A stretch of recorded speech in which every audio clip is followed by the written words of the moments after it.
I just turned it on. Hold on. I'm setting.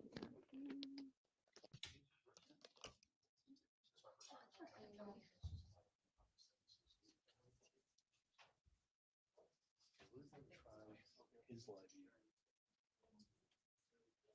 As far as I can tell, it's plugged in where it should, but mine just says cameras. Let's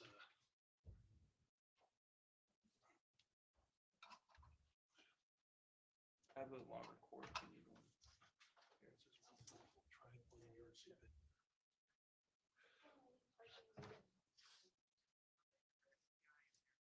So she said we could try it on the phone. Yeah. Try different idea altogether. My workstation, only like 12 or 13. I mean, it should work. Check the cord that's plugged in. I have like 3. Yeah. Out there. Should be that easy.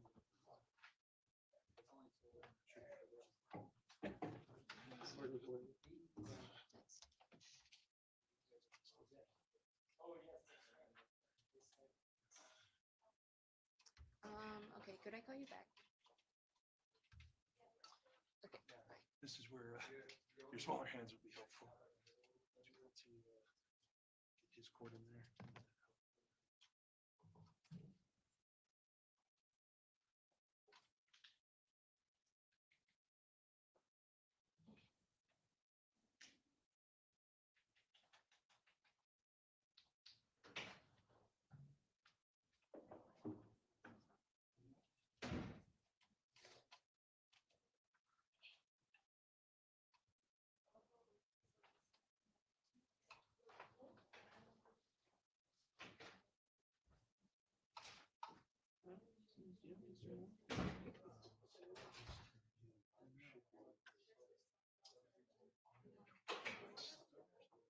Okay, cool.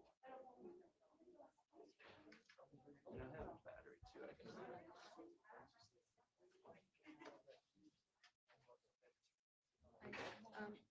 So I need to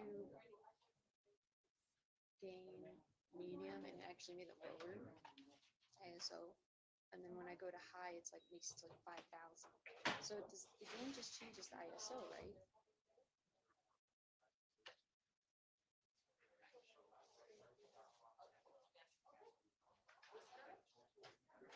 Well, why can't I just change it manually at that point then? I just need to get it to a good exposure quickly. So.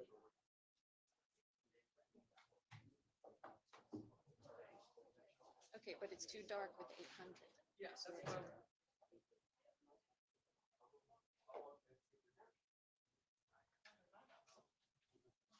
does. Well, it did. It like it said the ISO was 800. Then I went to medium gain, and then it changed the ISO like the display. So I assume it's actually changed.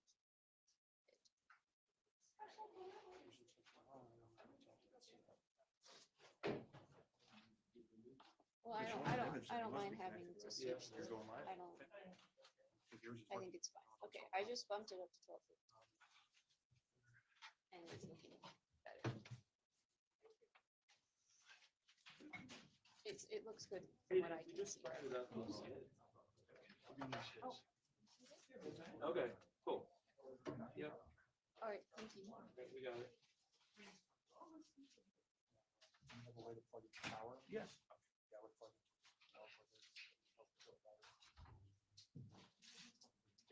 Where's the best place for me to put this?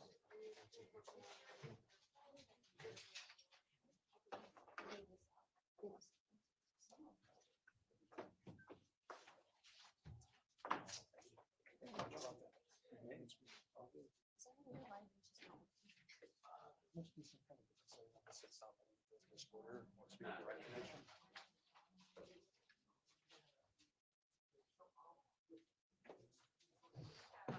When I around when we're setting up, so I just have to remind everyone.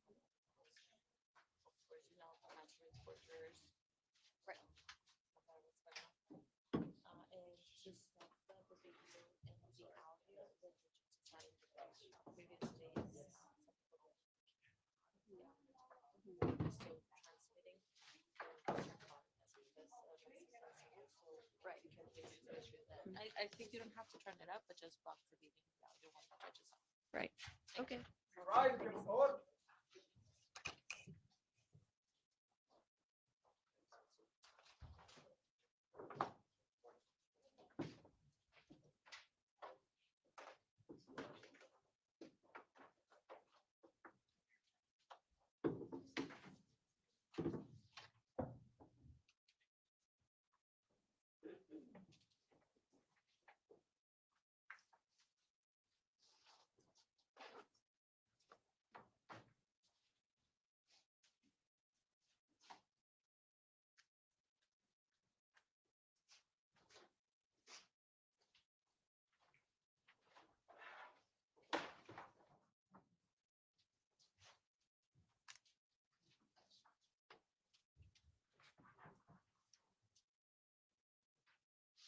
Good morning. We're on the record.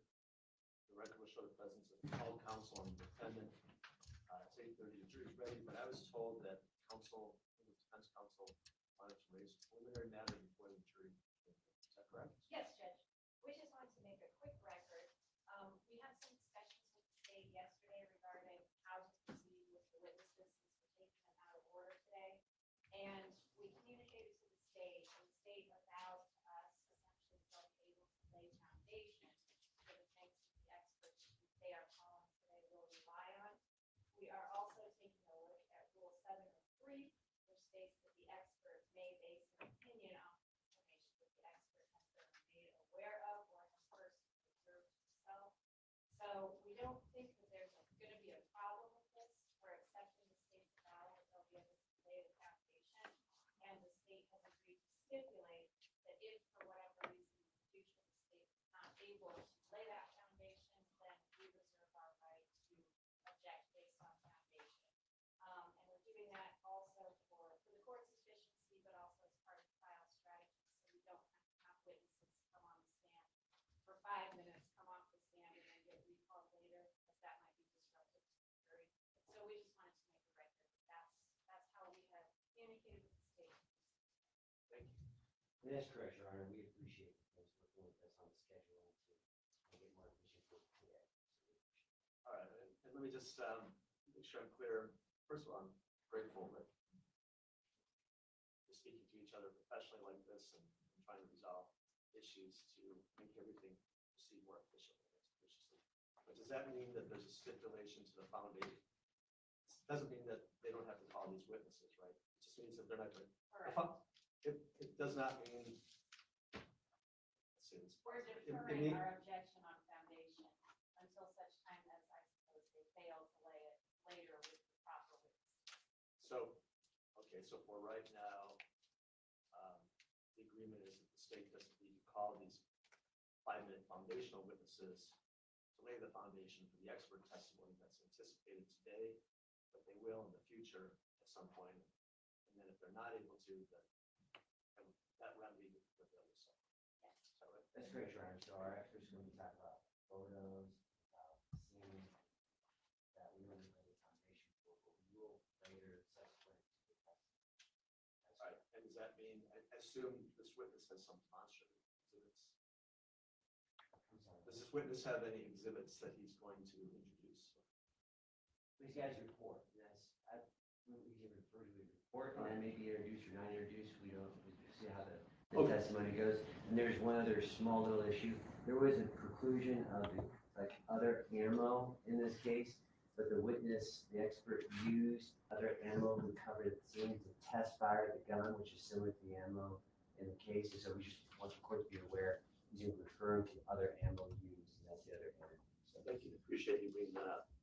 All right, great, that's really good news, I appreciate it. Very well, there's nothing further, then we can bring in the jury. We have the witness here. witnesses in the background or outside. We can bring the witness in.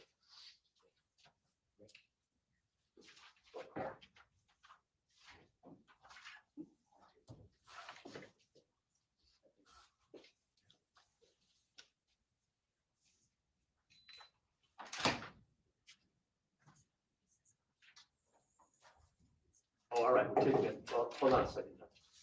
So we're taking this witness now. And what about, you were still cross-examining? Yes, we were cross-examining Castaneda, and we're gonna come back to him. Okay, all right, thank you. So just wait right there. Sorry, I thought you were somebody. And we'll get the jury in, and we'll bring you forward and have you sworn. But he can wait right there, you're fine. And you could explain a little bit of this to the jury, I assume, Judge. What do you want me to Yeah, do? we're out of order. Yes, Okay, all right, okay, thank you. Thanks for bringing that up. All right, we'll just wait for the jury to come in, and then we'll bring you forward and have you sworn.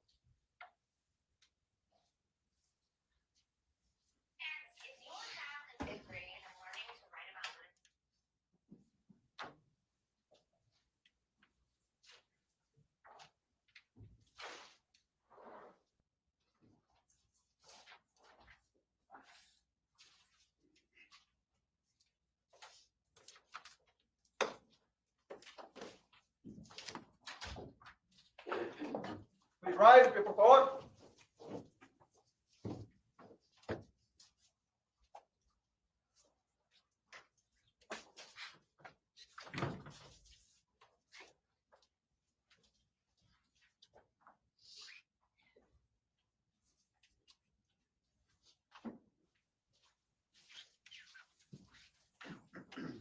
Everyone, please be seated. The record will show the presence of all jurors, counsel, and the defendant.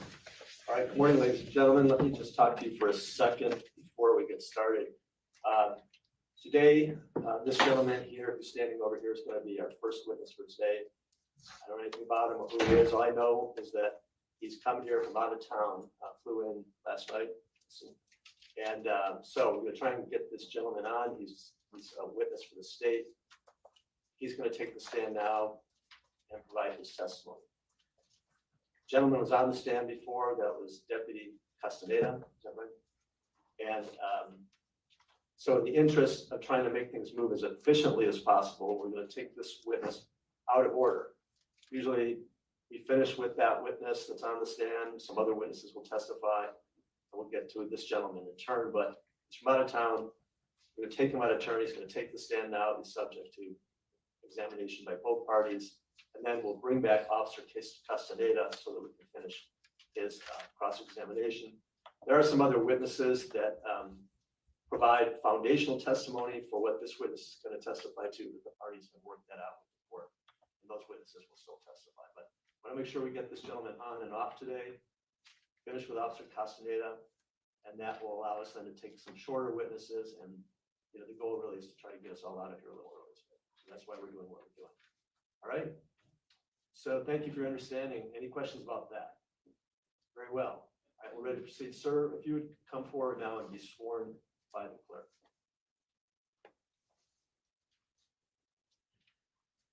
Do you solemnly swear that the testimony you're about to give in the matter before the court will be the truth, the whole truth, and nothing but the truth? So help you God. Thank you, sir. If you come over here to the witness stand, let's see.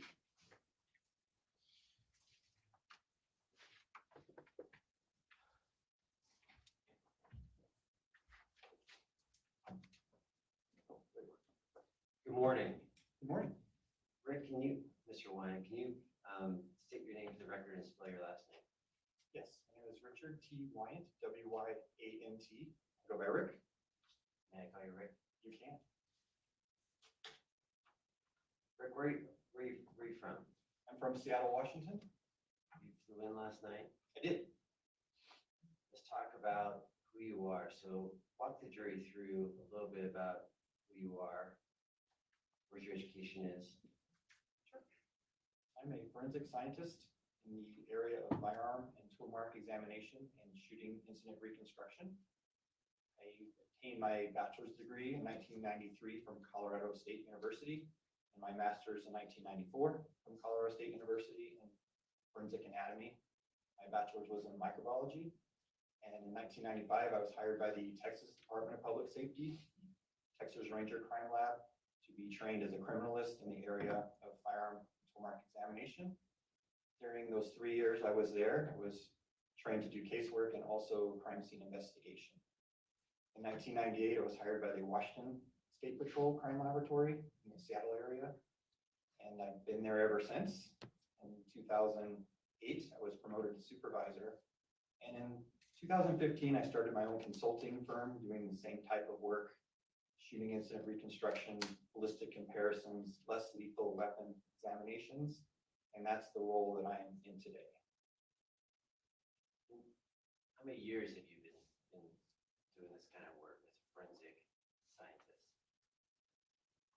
I hate to say it out loud, but it's 28 years I'm doing this type of work. And I'm also a member of several associations, published some papers, and presented at professional organizations. Let's walk through some of those. You've worked at accredited state labs, correct? I still do. Still do. What's an accredited state lab? What does that mean?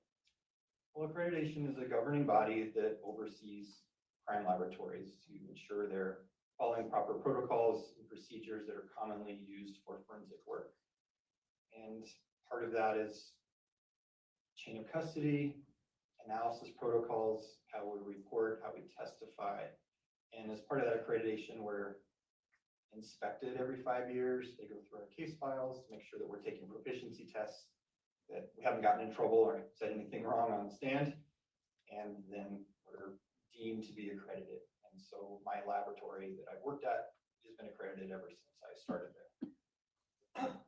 And in your 28 years, you obviously examined firearms. I have How many would you say? thousands. And in addition to my examination, I also teach at the ATF Academy, called the Background Firearms Academy in Maryland, where I train new firearms examiners. That's why I consider myself as a firearms examiner. I've been doing that since 2005.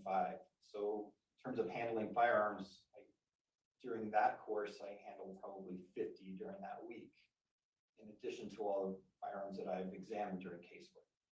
I'll come back to that. Let's talk about the other stuff you teach about. Any other teaching or any other training you provide to other agencies? Yes, as part of my day job, I of course teach all of our law enforcement agencies in Washington, but I also travel and teach attorneys and law enforcement. I've taught regularly at the National SWAT Conference, NTOA, National Tactical Officers Association, where I train SWAT officers in less lethal weapons, like beanbags, things like that. So I've done quite a bit of training in my career. It means a lot of travel for you. It is. Let's go back. So you examined, I think your words were 1,000 or thousands of firearms. Between casework and training others, yes. We're talking about handguns. Handguns, revolvers, rifles, semi-automatic rifles, muzzle loaders, and then less lethal launchers like 40 millimeter, and anything that can launch a projectile I've probably looked at in my career. Includes AR style weapons, Yes, AK style weapons. yes, And you've also examined crime scenes. I have. What do you do when you come to a crime scene? What's your goal? My goal is to establish a series of events based on the evidence that I looked at, the objective collected evidence, to establish possible scenarios related to a shooting incident. There's a lot of methods and ways we do that. One is the physical examination of the evidence. It's also documentation of the crime scene. And most recently, within the past 5 years or so, 3D laser scanning has been introduced to the crime scene realm. So I'm versed in that, and I've done probably 14 or 15 cases where I've utilized that technology to reconstruct a crime scene. I won't come back, but you also had reviewed a 3D scan in this case, right? I did. And you also do, I think you mentioned shooting scene reconstruction. Yes. What does that mean? Well, like I just stated, it'd be taking the evidence that's collected from the scene, photographs, occasionally witness statements, but typically I like to use the objective evidence that's collected. And so, for example, say I have a vehicle that has bullet holes in it. You can place trajectory rods into those holes, map out a possible bullet path, and then you can scan that car with a 3D laser scanner and then be able to determine possibly the origin of the shooter relative to the victim at the time that the shots occurred. So you're Shooting scene reconstruction, did you apply that skill set in this case? Yes, And how many shooting scene reconstructions do you think you've done in your 28 years? well, every case that I analyze has an aspect of shooting reconstruction. So say I just get a bullet submitted to me and a firearm, but that bullet might have some defects or some characteristics on it that might lead to tell me where it came from or what it struck first. So that's technically considered a reconstruction, but the full reconstruction where I'm taking all the scene evidence, and I've probably done a couple of dozen for my career, not including what I did in Texas. And you also work for, I mean, you taught and trained for manufacturers of weapons, right? Yes. Like, give us some examples. Most of the training I do for manufacturers would be for less lethal applications, meaning a projectile that is intended to hurt you and not kill you. I've helped develop a couple of those types of projectiles. You also teach yearly at the ATF Firearms Academy, I do. and ATF stands for, Alcohol, tobacco, and firearms. It's the federal regulatory agency for firearms. And they also host an academy that trains people to do what I do every year. And they bring in students from any local agency in the country, and they sponsor this academy. And I've been training at that academy for a week long. It's called preliminary examination of firearms. It's essentially cycle of fire. So from the time you take that cartridge out of the ammunition box until the bullet is downrange and the cartridge case is on the ground, what has happened to it? So the cycle of fire of that cartridge. And that's what I teach at ATF. you also teach things like operation of a weapon. Yes, the cycle of fire certainly is encompassed by the operation of the firearm, the types of firearms that are out there that we might see as a forensic scientist. You also talk about the capabilities of specific firearms. What I mean by capabilities, distance, without, how lethal they are, and so forth, right?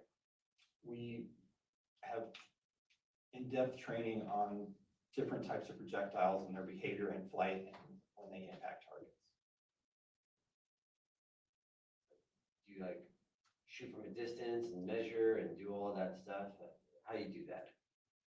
We shoot intervening objects. We ricochet bullets off of objects, capture them in ballistic gelatin. We track bullets on Doppler radar to map incremental velocity, how fast is it slowing down as it travels downrange. I've done that for a couple of long distance shooting cases that I've had. The jury has a question. Oh, you're raising your hand, sorry. Scratching my nose, sorry. Okay. My apologies. All right, Rick, this is probably the most obvious question. You don't work for the Santa Cruz County Attorney's Office, do you? I do not, and I'm not functioning as role as a Washington State Patrolman either. This is my own private consulting firm that I'm working under today. You were requested to assist in the investigation in this case? Yes, Do you know what this case is about? yes. What was it about? There was a shooting incident that occurred and where one person was shot and killed. And what were you called to do? What were you asked to do in this case?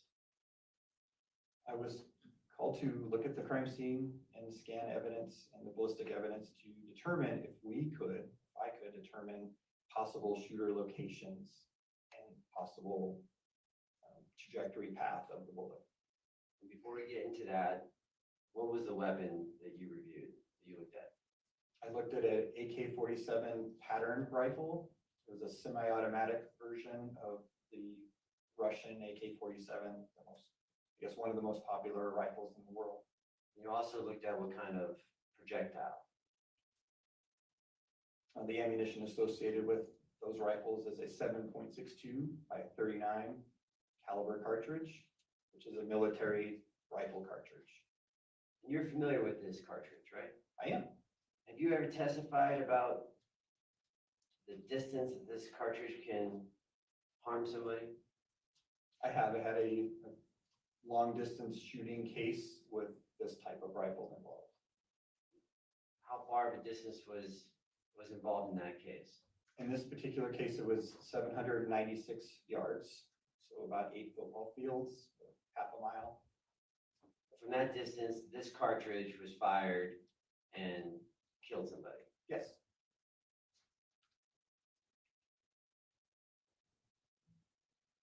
I'm gonna ask you, I'm gonna do a little, I'm ask you to put some gloves on. Your Honor, can I have Ianza, help out? Can you grab the gun for us? And can you get,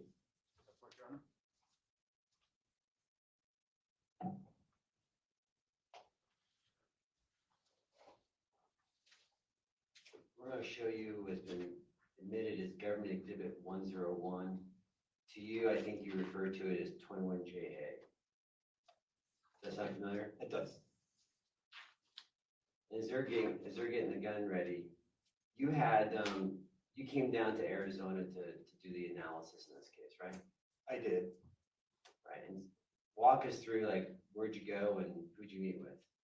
Went to a local shooting range. The sheriff's office met me there with the evidence, and I examined the rifle, test fired the rifle, and looked at the ammunition that was collected. And then, I mean, the rifle and stuff, what condition was it when you first saw it? Oh, it was in a sealed condition with, I think, the box that you'll see here in a second. It was sealed by the sheriff's office, and then when I was done with my examination, I resealed it with my green evidence. Okay. And as detective is he performing the same task as you saw him do when you came down to Arizona? I couldn't see him, but probably.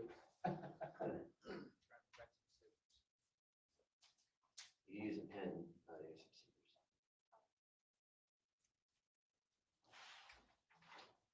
No. Permission to approach the witness room?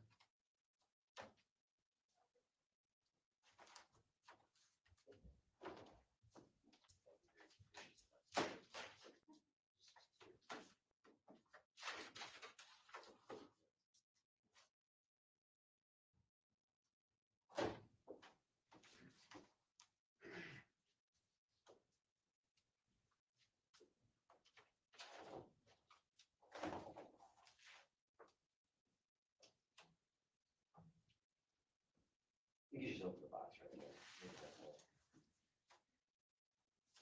Permission, Your Honor, for the witness to step down to review the exhibit. Go ahead, Rick, put those gloves on. Oh, you did. You anticipated.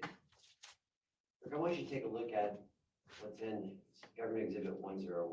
What do you see in there? Exhibit 101 was the rifle that I examined in this case.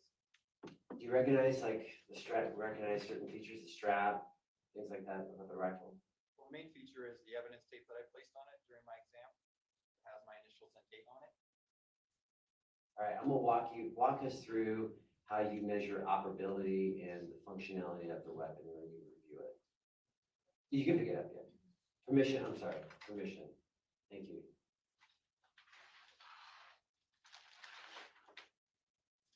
So in my right hand is the AK pattern rifle that I mentioned, State 101. And it is a semi-automatic gas-operated rifle, meaning that as the weapon is fired, there's gas assistance. So as the gas is generated by the exploding cartridge, it helps cycle the action.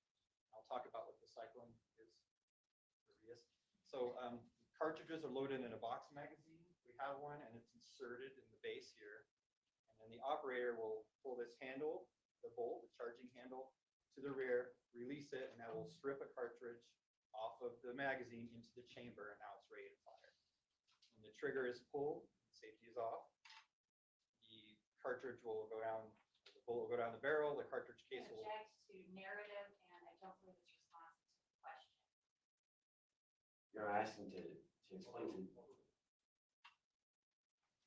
So as the trigger is pulled, the primer is struck, which we'll talk about, but it's the component of the cartridge that ignites the powder. As the powder burns, it generates gas. That gas expands, creating pressure, and that pressure is what pushes the bullet out the barrel to the target. And then also some of that gas helps cycle the action, meaning There's a tube that pushes the bolt to the rear, which helps extract and eject that fired cartridge case. Bolt comes forward again, stripping a new cartridge off of the magazine into the chamber, and that process will happen as fast as you can pull the trigger. This is semi-automatic, meaning for each trigger pull, one shot is fired. So if you held the trigger down on this particular rifle, it would just fire one time. It's not a machine gun, but it is based off of machine gun design. And how big of a magazine is that weapon hold? They're typically 30-round magazines, but you can get different numbers of cartridges for different sizes of magazines. Is there sighting on that weapon? There is. There's a rear sight here, has a button that can be adjusted. So again, this is a military type rifle, so occasionally you might want to do, say, suppressive fire at a longer range. So you can move this ladder sight for your different ranges that you might shoot. And is there a rear sight? That is the rear sight. Oh, I'm sorry. I wasn't tracking there. Sorry about that. And anything else about the weapon that's noteworthy for the jury? Not necessarily. This is a pretty standard AK pattern rifle that I would expect to see in the laboratory. Does that look about the same condition that you had it when you tested it in Arizona? It does. All these black straps that you see holding the action in place are ones that I put there after I examined it. You can put that down. And you can. Go ahead with that.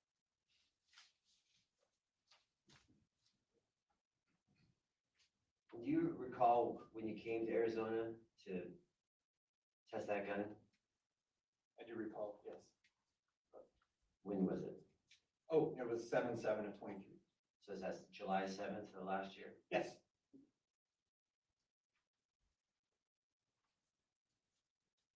Warmer here in July than in Seattle, right? It was uncomfortably warm when I was here. You also looked at some ammunition, right? I did. You used some ammunition, correct? I used ammunition and evidence for the test firing. Did you compare, so there's two different sets of ammunition I want to talk about. Well, I'm sorry, ammunition and there's some shell casings, right? I want to keep these two things separate. Okay. Am I getting it right? I'm getting it right. Yes, shell casings would be what's left after the bullet's gone down range, and typically the fired cartridge case is what we call it, would be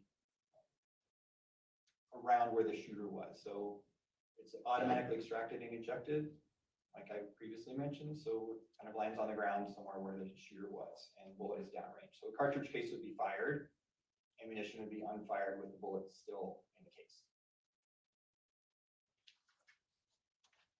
Just 1 second, I'm grabbing it.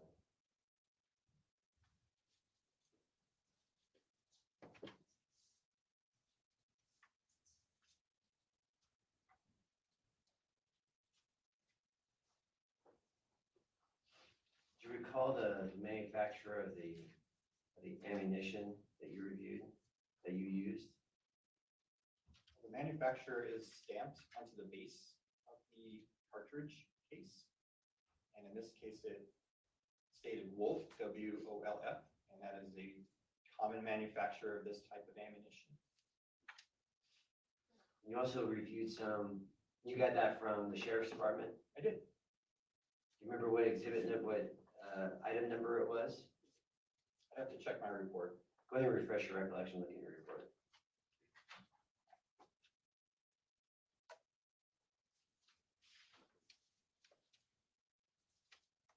The ammunition I used was item number 5, J as in John, A as in Adam.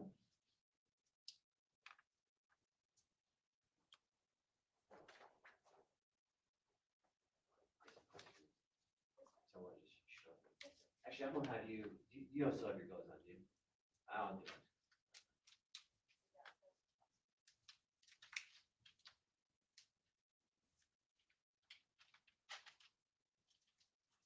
I'm sure it's been part of exhibit 101.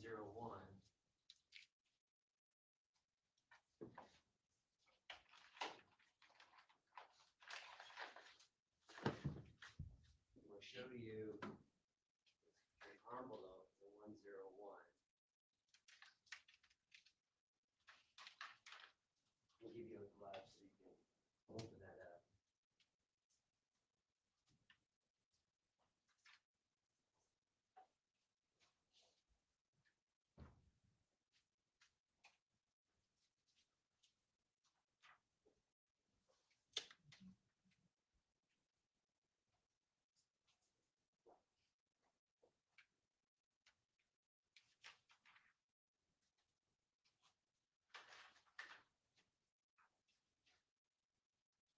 do two things at once as you're opening it up? I can. Those show, you're gonna be opening up an envelope there, it's gonna have some items in there. Those items, did you put any items in the box when you finish your analysis and testing? I did not. I resealed my test back in the packaging that the ammunition came from. Okay. Why don't you open that up? Okay, it's open. Take a peek inside. Do you recognize what's inside? These appear to be test fires from the Rifle 101.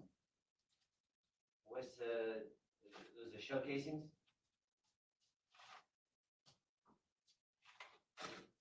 Yes, just fired cartridge cases. All right, and approximately how many are in there? I'll have to count them. Can we count them? Sure, you can count them. Okay. More than two.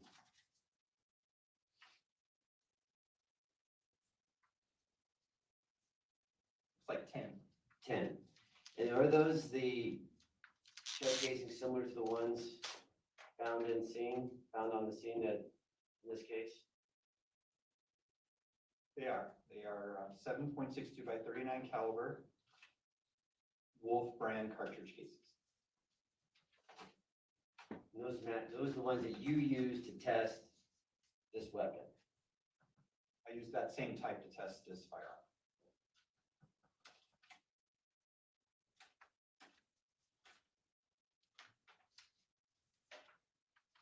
I see the benefit of using a bigger table here.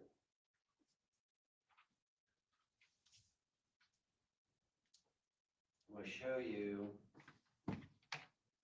in Government Exhibit 34.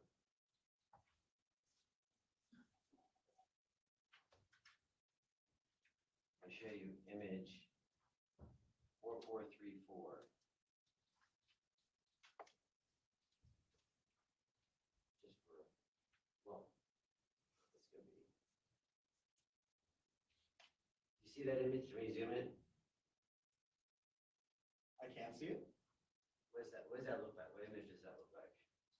Well, just based on my training experience and knowing what this is, it is likely a 7.62 by 39 caliber cartridge case. I'll show you image 4435.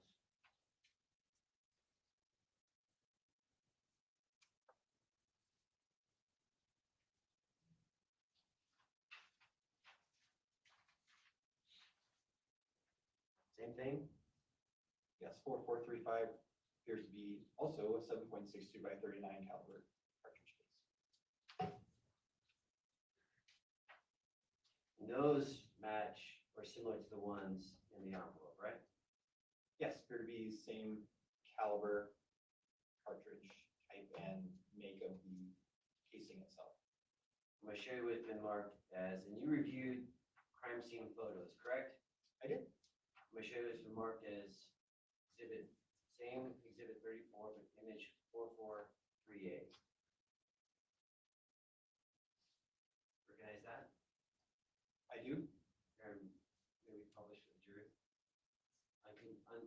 Agreement with counsel. And just, it's subject to the stipulation that we talked about earlier today. Want me to talk to the jury more about that?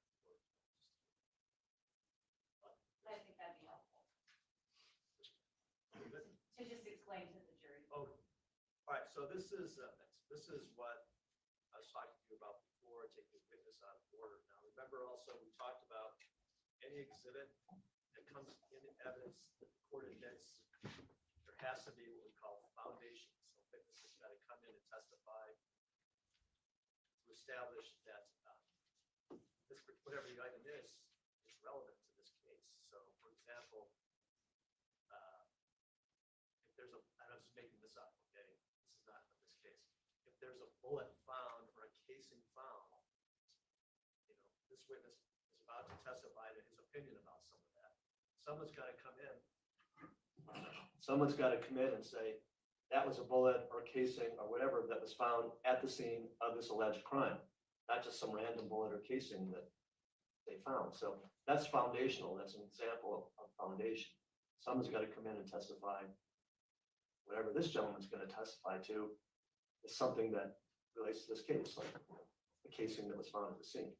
So in order to get this gentleman on and make sure we finish his testimony so he can get on his way this afternoon or today, there's an agreement, we call it stipulation. We had a preliminary instruction about that. A stipulation is nothing more than agreement between the parties, state and defense, that this witness can be taken out of order and that this, what's now going to be portrayed to you, there has been no foundation yet established to it as to what it is and where it was taken. But the defense has agreed with the state that we can take this gentleman out of order, but there will be required to be a witness who will come in at a later time to establish that foundation, which is usually established before the witness testifies. Okay? Good enough? Yes. Any questions about that? Thank you. All right. You can go forward. It can be published. This is Exhibit 34, page 44, 38. Is that correct? What are we seeing here, Rick?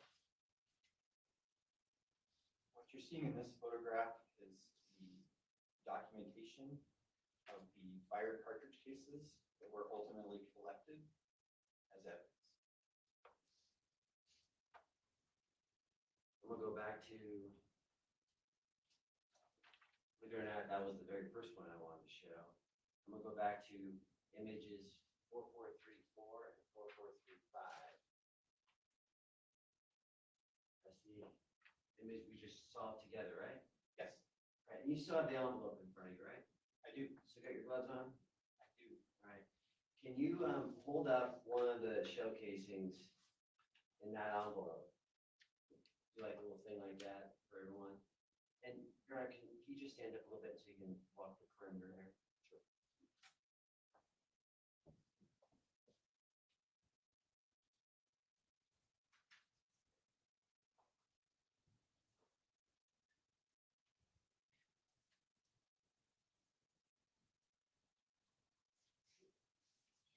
Thank you, Rick.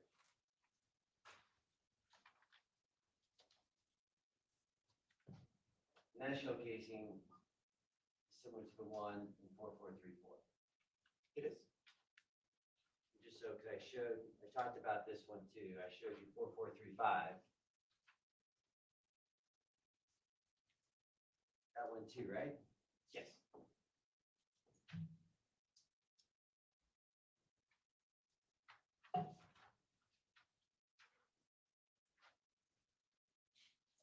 And finally,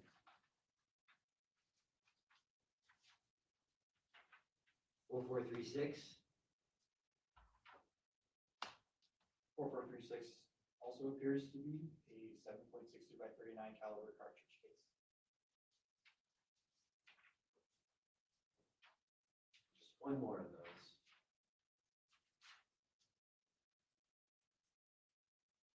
I'm gonna zoom in.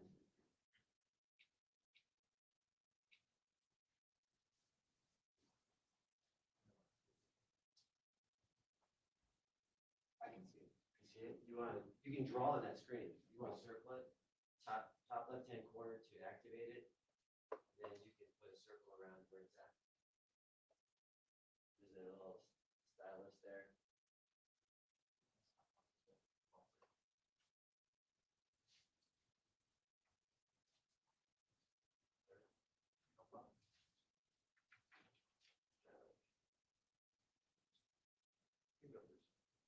Can I just point it to you, Rick? Sure. Is this the image right there? It is. Okay, so it's the bottom left of that image, right? Like the 9 o'clock position of that photograph. That's a fair way to describe it. 9 o'clock position.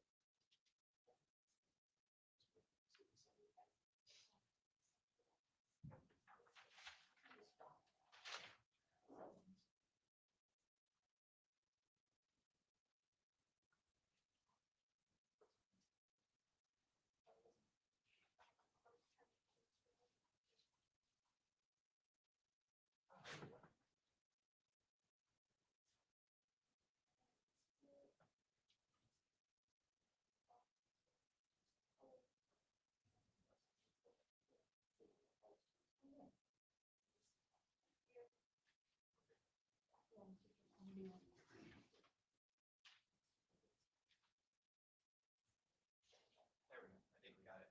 Thank you. All that teaching now is going to take it away from you. Do you know approximately how many shell casings there were found on scene? I think there are ultimately 9. Just so I can show the 4439 again. Those shell cases we just saw in those images, they're from this scene, right? Yes.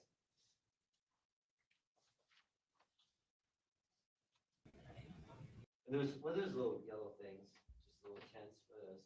Those are pretty standard evidence markers that I see in most of my crime scenes. They're just marking where the casings are found, right?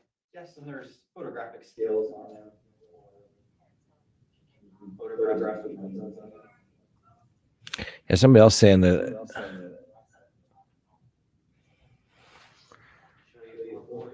Same exhibit. saying they can't hear the volume very well. Different image of what we just saw. Yeah, 4440 appears to be the same image, different area taken from a different perspective.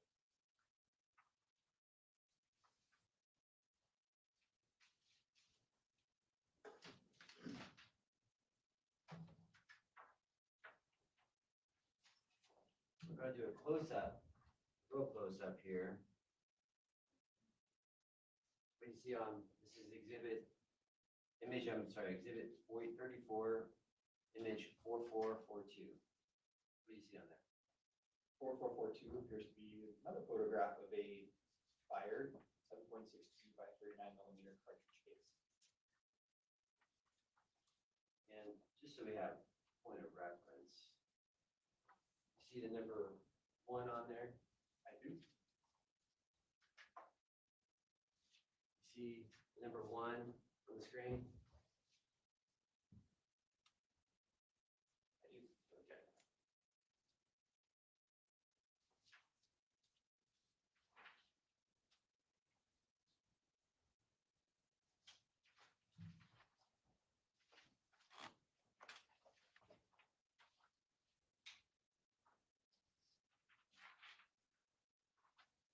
It's a closer shot with someone's hand. You see that?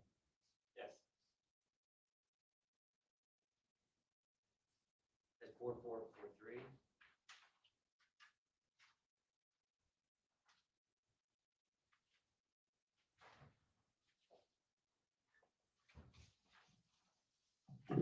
Just going to do one more for illustrative. Image 4444. See that image? I do. 4444 is another fired cartridge case. With the marking number 2 next to it? Yes.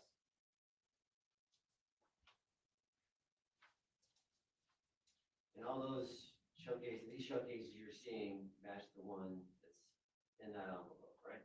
Appear to be the same type and caliber.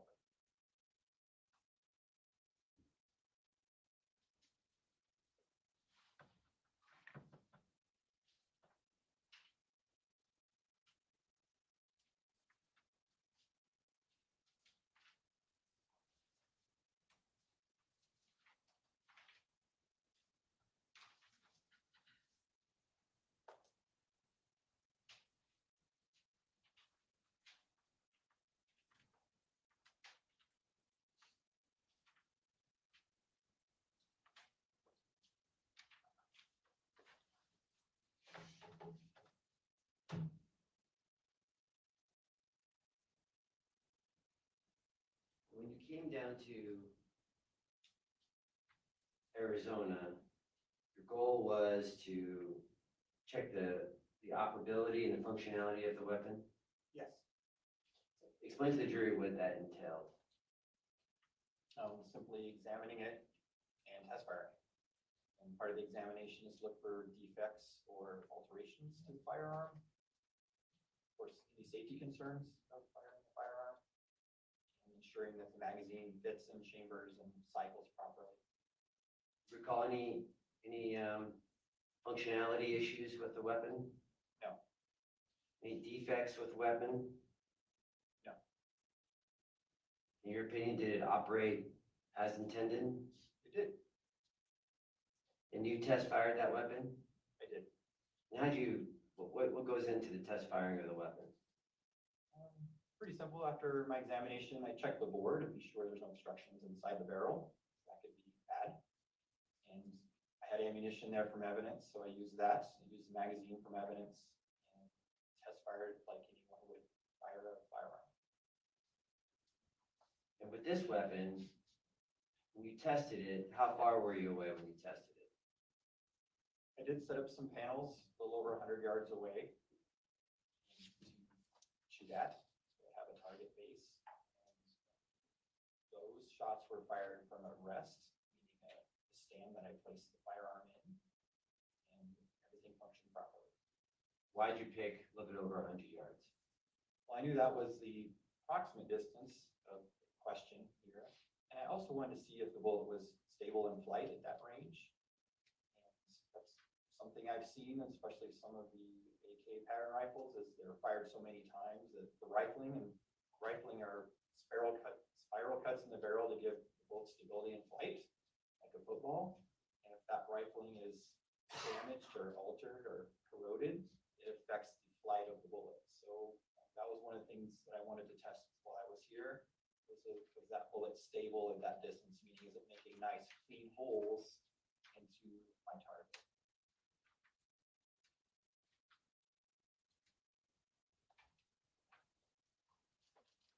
I'm just going to show you, it's going to be marked as government exhibits 74, 103 to 110. And I want you to do you have scissors still up there? I do. You have your glove on still? Yeah, learning. Thanks, Rick. I am learning. Permission to approach her.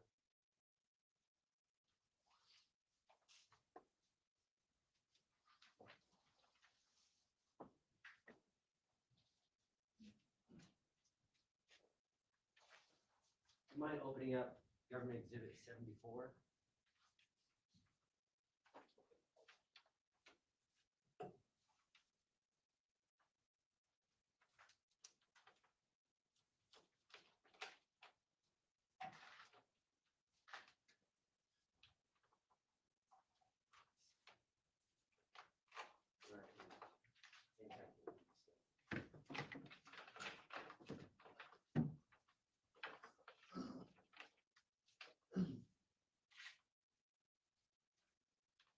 Inside 74 is another envelope. You can open that one. I do. Thank you. Thank you, Rick.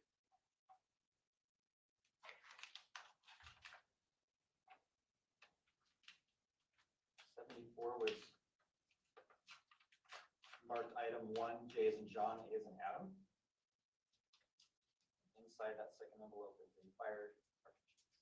Can you put it up? Appears to be, well, it is 7.62 by 39 millimeter fired cartridge case with the wolf head stand. I know you can't talk about, but does that look like a similar image of one of the rounds or spent shell casings in the images we saw? It appears to be the same caliber and type.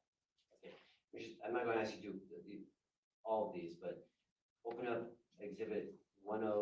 There's a bigger envelope that says 103 to 106. Just open that package up, and I just want you to just look at, just give me one of those in there, and we'll do the same thing with just one of those in there. Oh, does that make sense? Does that make sense? I said, okay, yes, catchy. So State's Exhibit 103 to 106. Those are my item numbers for the purposes of my report. 22JA, 23JA, 24JA, 25JA.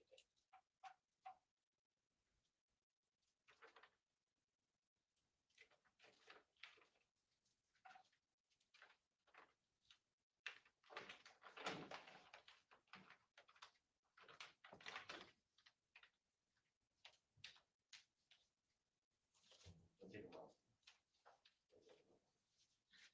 Sorry. Which one are you going to show me? So the envelope I pulled out was 105. Can you just open up 105 for me?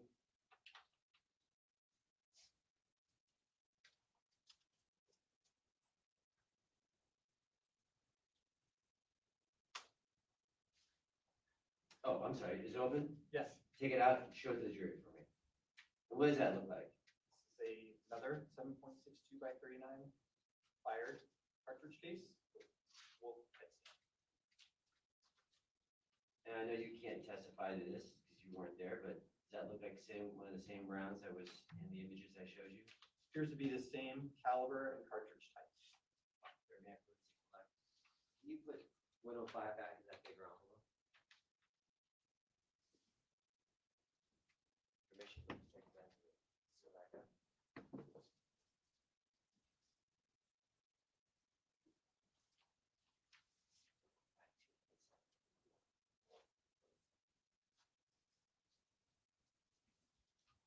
So I just want to make sure we all understand the sequence of events we just went through. The shell casings that were located with State Exhibit 101, spent shell casings.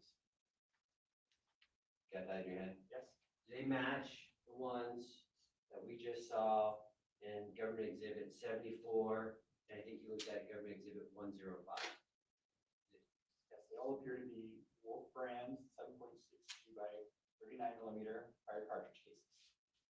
And those appear to match the ones on the photographs. Well, match means something different to me than to you. I'm They sorry. appear to be similar in make and model. Thanks for clarifying. Appear to be similar. When you fire the Government Exhibit 101, which is the AK, I'm just going to call it the AK. Okay. When you fired the AK, you testified no functionality issues, correct? Correct. No operation issues. Correct. And did the projectile come out of the gun in the intended fashion? It did. Straight? Yes. And just so I understand, this weapon and those projectiles, you looked at autopsy pictures, right? I do. You also looked at clothing pictures of the victim. I did. I'm going to show you Government Exhibit 14.2, image 6350, under the same conditions as before with the fence. I'll show us first so defense can see what I'm showing. And for the record, again, same, I guess, deferred objection pending foundation. Move to publish for the jury. You see, let me zoom out. What's this an image of? This image is a photograph taken by a medical examiner, as I believe it to be, the entrance wound. Anything unique about that entrance room considering this weapon and those projectiles? Well, in my opinion, this wound appears to be irregular, meaning not circular. Can you, does it help with the draw why it's irregular versus circular? Sure, I'll drop to the side, but you would expect to see a circular oval. Apologize for the drawing here, but I'm looking for a clean circular hole, and this is not. It's a, call it an irregular hole or oval shaped defect. And you also looked at, And this is not. It's a, call it an irregular hole or oval shaped defect. and you also looked at the clothing of the victim, correct? Yes, You saw the entry room or the entry hole of the victim's clothing. yes, the bullet defect in the victim's clothing. And anything special about the entry hole, the victim's clothing? As with the autopsy photo, the clothing also exhibited irregular type defect. So this is in your report. I just want to show you the image that you looked at. You also looked at some of the clothing, but this is one of the images that you looked at, right? Yes. Right. And do you recall where the entry was on this photo? Or it does have upside down, but Oh, sorry about that. Exhibit 35, image 028. And this photograph, photographed the decedent as he was located. And you were asking about the entrance Yeah, do you recall? of the right flank, meaning the right side. On the page, do a little Oh. picture thing.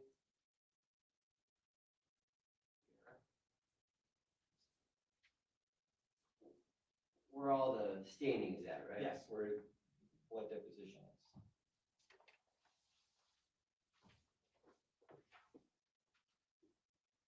Just so I understand, that gun and those projectiles can cause this injury from 100 and 100 plus yards. In my opinion, yes. And the design, talk about this, the design of that projectile, what's the purpose of that projectile, design of that projectile? The 7.62 by 39 cartridge is a military cartridge, as I mentioned earlier. And military cartridges are designed not to fragment, meaning they're full metal jackets. And the idea being, if, again, this is historic, but my understanding, the idea being for that is if you wound someone on the battlefield, it takes 2 people to take that person off the battlefield. And so the idea is you want the bullet to perforate, meaning go all the way through the target, and that's what these cartridges are designed to do. Whereas your law enforcement type of bullets are designed to enter and not exit, meaning expand, deposit all their energy into the target. So there's lots of classes, but there's 2 major classes of bullets that I see: full metal jackets, or ball ammo like we're seeing here, and then jacketed hollow points or soft points, which are designed to fragment in the body. And from a little bit over 100 yards away, using the AK and those rounds, what would you expect to happen with this projectile hitting a body? Unless it hit a major structure like the spine, I would expect it to enter and exit, meaning perforate the body.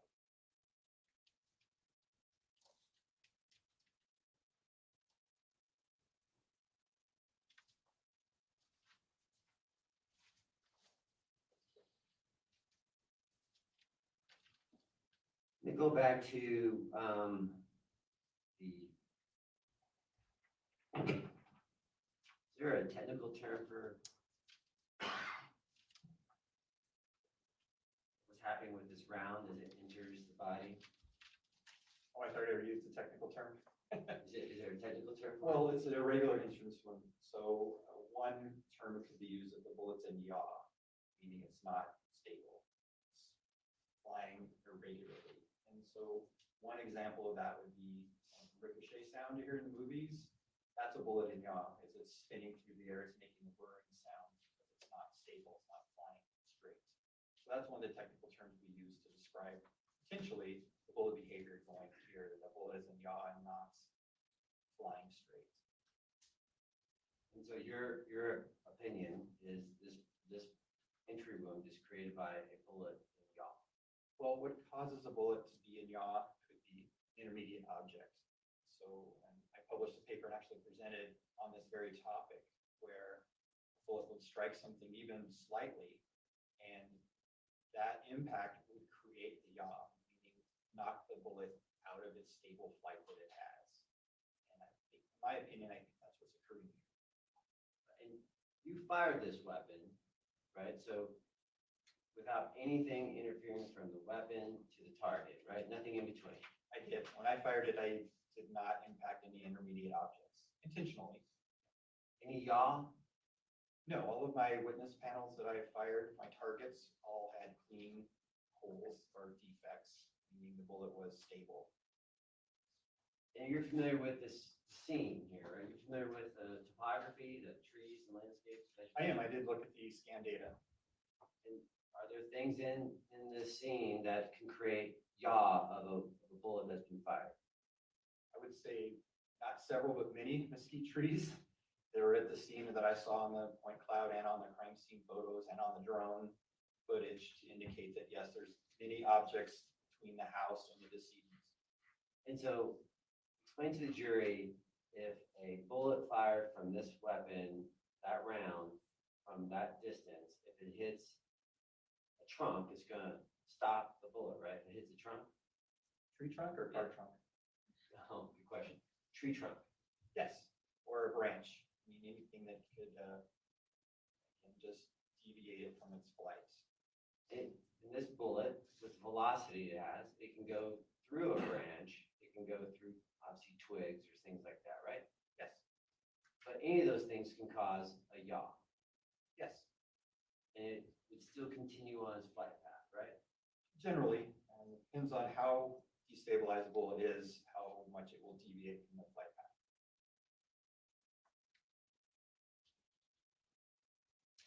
And when you looked at this weapon, this AK-47, you recall the sighting and what was cited for? As I stated, that you can adjust that rear sight with a little button, which it slides the rear sight up and down. And there's a P setting, which is the general purpose setting. Forgot what the P stands for, it's in another language. But typically, my understanding is it's a 300-yard zero, meaning it should be point aim, point of impact at 300 yards. And that's up for debate, depending on the rifle and how it's set up. So that as you received it and as you tested that weapon was sighted for 300 yards. It had the P, it was in the P setting when I looked at it.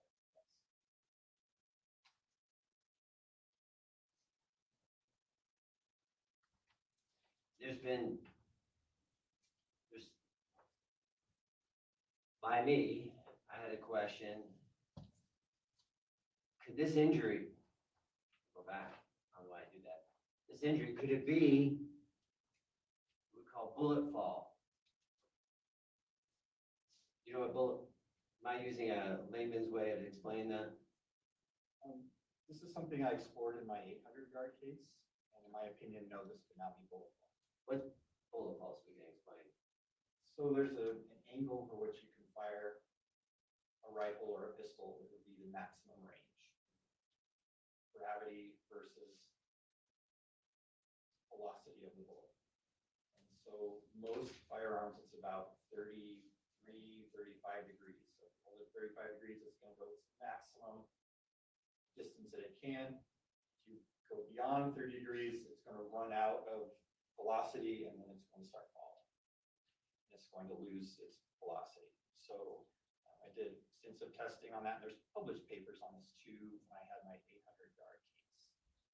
And so a falling bullet only is about 180 feet per second, about enough to, I mean, if you shot it straight in the air and it came down, it's about enough to give you a knot on your head or a bruise on your shoulder. It typically won't, if it penetrates, it'll be very superficial because it's just velocity that it has is just from gravity as it's falling. And so anything beyond 30, 40, 50 degrees, it's going to be a falling bullet and not velocity from the shot itself. Hope that makes sense. Yeah, so when you look at that wound, is this, I just make sure I understand. You look at that wound, look at this weapon, and look at the shell casings and the rounds projectile used. Is this a result of a bullet fall, or is this a result of a weapon, the projectile being still on its trajectory at full velocity? It's my opinion that this was a direct fire shot and not a falling bullet. You also gave an opinion about whether or not this was a possible handgun or a close range shot. You recall that? Yes. Walk the jury through what your opinion is about whether or not this is a close range shot or a long shot. Well, there would be two things we're looking for a close range shot. One, I mentioned earlier, there is rapidly expanding gas that pushes the bullet down the barrel. And that gas has to go somewhere. So it usually follows and sometimes precedes the bullet as it comes out of the barrel. So that gas has a residue that can be chemically tested. There's also unfired gunpowder that's contained within that gas cloud.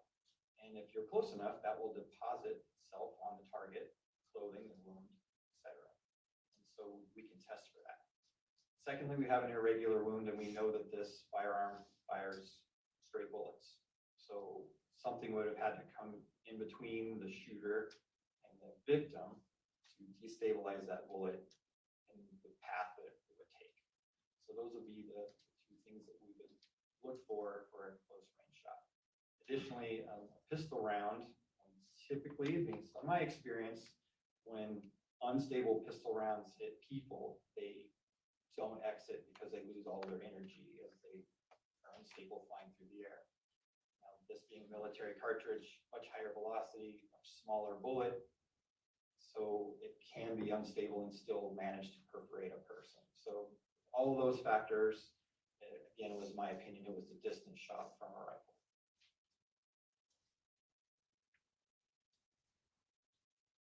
You had that one case earlier, 800 yards away, approximately. Yes, Did that bullet exit the victim in that case? it did not. It penetrated around her armpits and went through her heart and almost exited on her left side.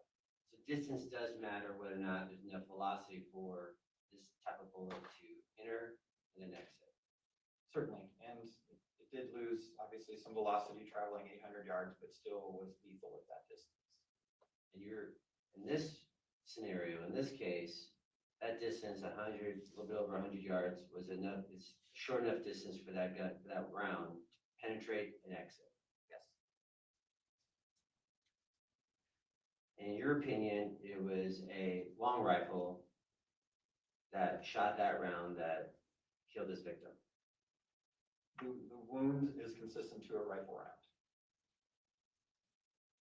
May I also ask you, you considered the ejection pattern? Did you review the ejection pattern and that the DPS did in this case?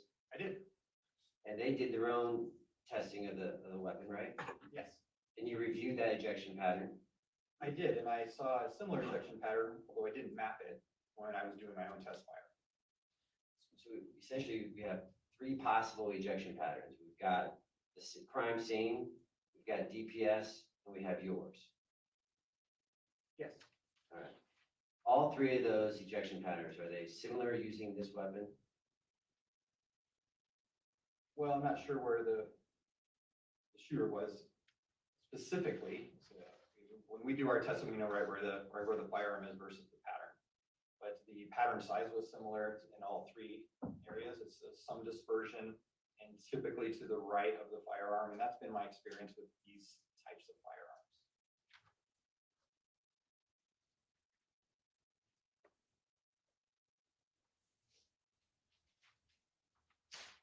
Just 1 second, Ryan, I need to grab a photo.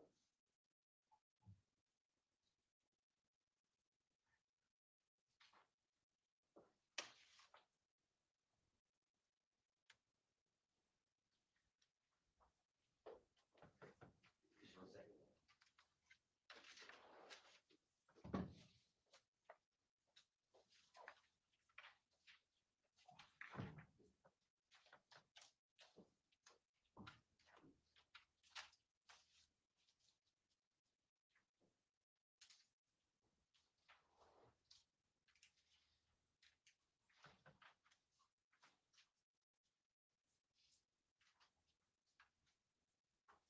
I'm gonna try to do this with this photo. I think we've got a decent photo here.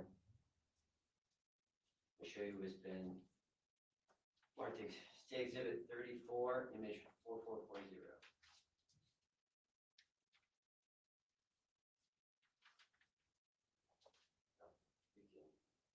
You see that, Rick? Yes, And that is, would that be similar to like an ejection pattern? These are, just so we all understand what we're looking at, these are markings, yellow markings, right? yes, And I know you are not here, but assuming those markings are with spent shell casings, right? yes, If someone's standing, you see where the detectives are? If someone's standing to the 3 o'clock side to that, you see the 3 o'clock? Can you just draw on the map 3 o'clock where the shell casings are on the far side of the photo? Yeah, something like that, right? Somewhere close to that range, right? Would those shell casings, that ejection pattern be conducive, be what we would possibly see from someone standing in that position firing that weapon? yes, could be. And it's like brick and patio, do you see that? You see where the detectives are standing or the officers are standing? I do. And you don't know this, but it looks like a patio deck, right? It is patio deck. I've looked at the 3D scanning there and I'm familiar with the area. Okay. So you understand we're referencing to cones? You've never seen cones or seen on a 3D scan? Yes. The jury has seen cones. They've seen plenty of photos with cones in it. And so we're talking about the cones on the patio deck, right? Yes. And if a shooter is standing at that location, firing that weapon with those rounds, would this be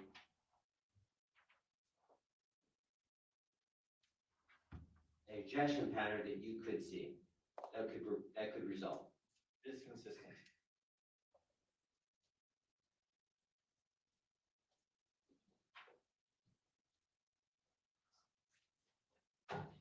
Where'd you get for your 3D scan, where'd you get the data for that 3D scan?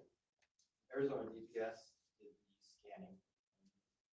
The process for that is essentially a magic box on a stick, on a tripod, and you put it out. I think he's answered the question. He did. Did you also get like a scan plan? Did they give you a scan plan for that or no? I did the scan plan and provided it to them.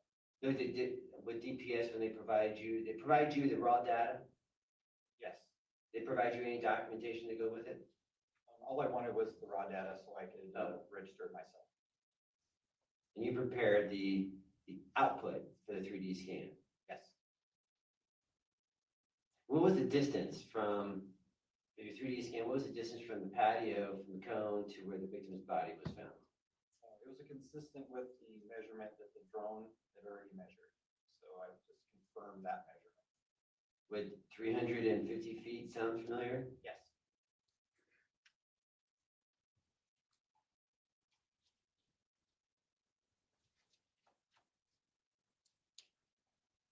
Before I get to my final few questions, so with the ejection pattern, type of weapon, the rounds, can we just call them wolf rounds? I just say wolf? Sure. Wolf rounds.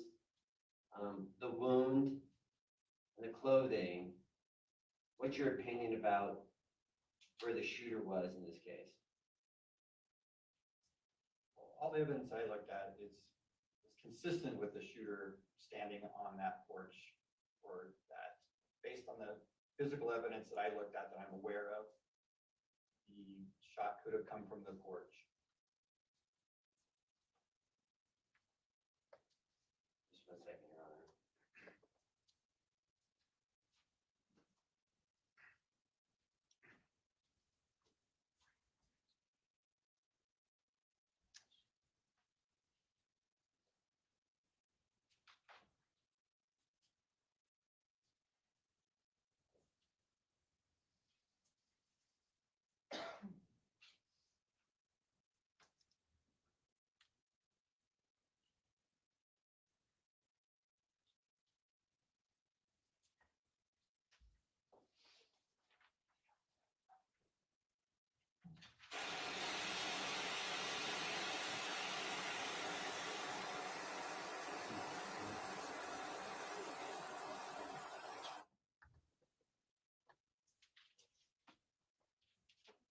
We're almost done, Rick. I have to show you something. It wasn't with my. Is it witness? Yeah. We're having an item brought in, one of the shell casings that you use to get the lot number and so forth. Okay.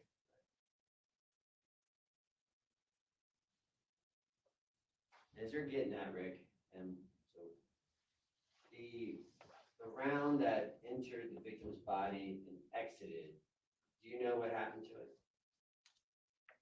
To my knowledge, it was not recovered. May we have a quick picture?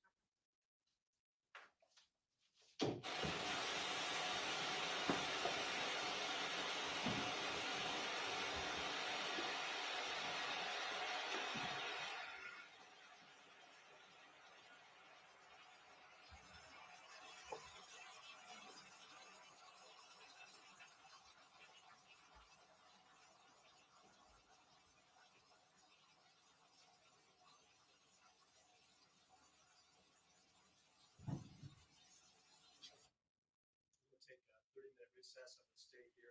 It's about when we take our midpoint recess. We'll take a 30-minute recess. I'll stay for lawyers.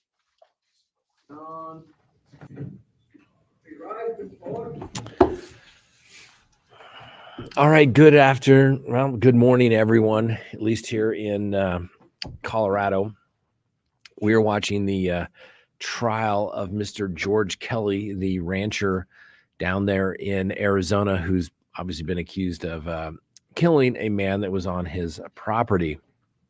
I put it in the chat here just a second ago, and the Arizona statute is pretty straightforward, although Arizona has this, if you're the initial aggressor, then you must retreat before you can continue to engage. But the statute is rather clear. So let me tell you what it is here. Except as provided in subsection B, a person is justified threatening or using physical force against another when and to the extent a reasonable person would believe.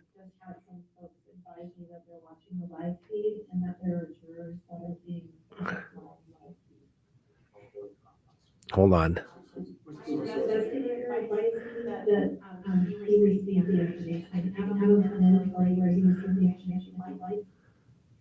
Okay. The prosecutor saying that somehow on the live feed, the jurors were being shown. I don't recall seeing that, at least not while I've been watching. Let me tell you, usually there's no bigger bunch of busybodies.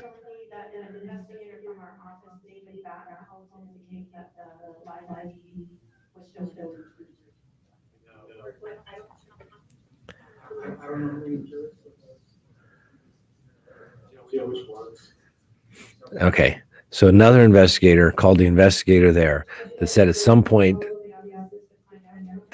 somebody scanned on the live feed and showed two jurors.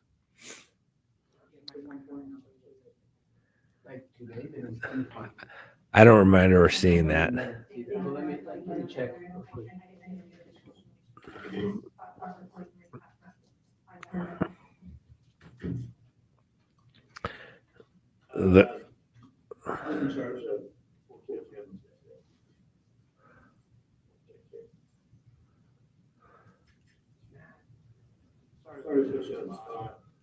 I'm sure you're aware of the rules, right? Video,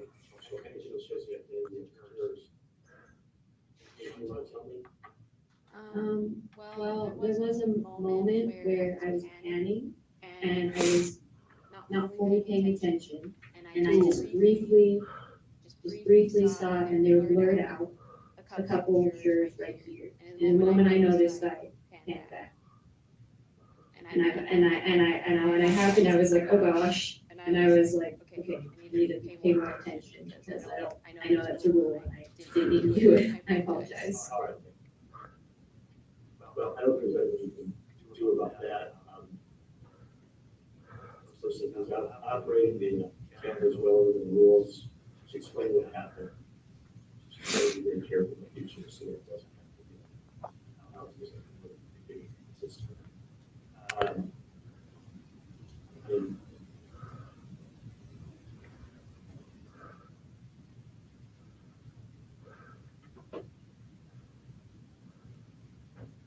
Does anyone want to inform the two jurors?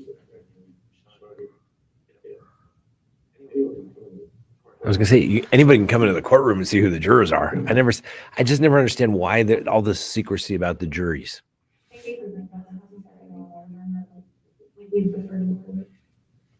just found out this before, so I just wanted to make sure the camera folks knew that they were having an issue. I'm pretty sure. I agree. We don't know the rules, and that's the church of the rules. Just happen once.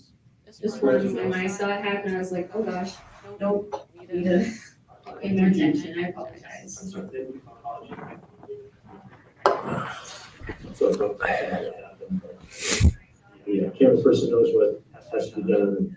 It's a one-time thing where swing the camera a couple millimeters too far. Right? So, Yeah, it was when I was trying to film the yes. I was like panning over and it just went. maybe, And I don't know if it happened when he gets down, you know, when he gets down, just walk across, or any other words, gets down. No problem. All right, any other record anyone wants to know? Okay, so we'll come back in about, let's make it about 20 minutes. Okay, so now we have a 20-minute break in the case of George Allen Kelly, the 70-something-year-old rancher who is charged with killing a man on his property. As we were talking about, can you turn off that background volume, Frank? From the courtroom? Yeah, thanks. So Mr. Kelly's on trial, first week of the trial, and usually a case like this, it's not a whodunit. It's not. We all know it's Mr. Kelly. He's the one that shot the individual. What I was talking about a minute ago is whether this was reasonable. That is going to be the big issue. Okay. So the statute 13-404, self-defense in Arizona, says except as provided in subsection B of this section, a person is justified in threatening or using physical force against another when and to the extent a reasonable person would believe that physical force is immediately necessary to protect himself against the use or attempted use of unlawful physical force. So there you go. That's the key. Immediately necessary to protect himself against the other's use or attempted use of unlawful physical force. Now, obviously, if somebody is shooting at you, you can shoot back, even if they're a couple of football fields away.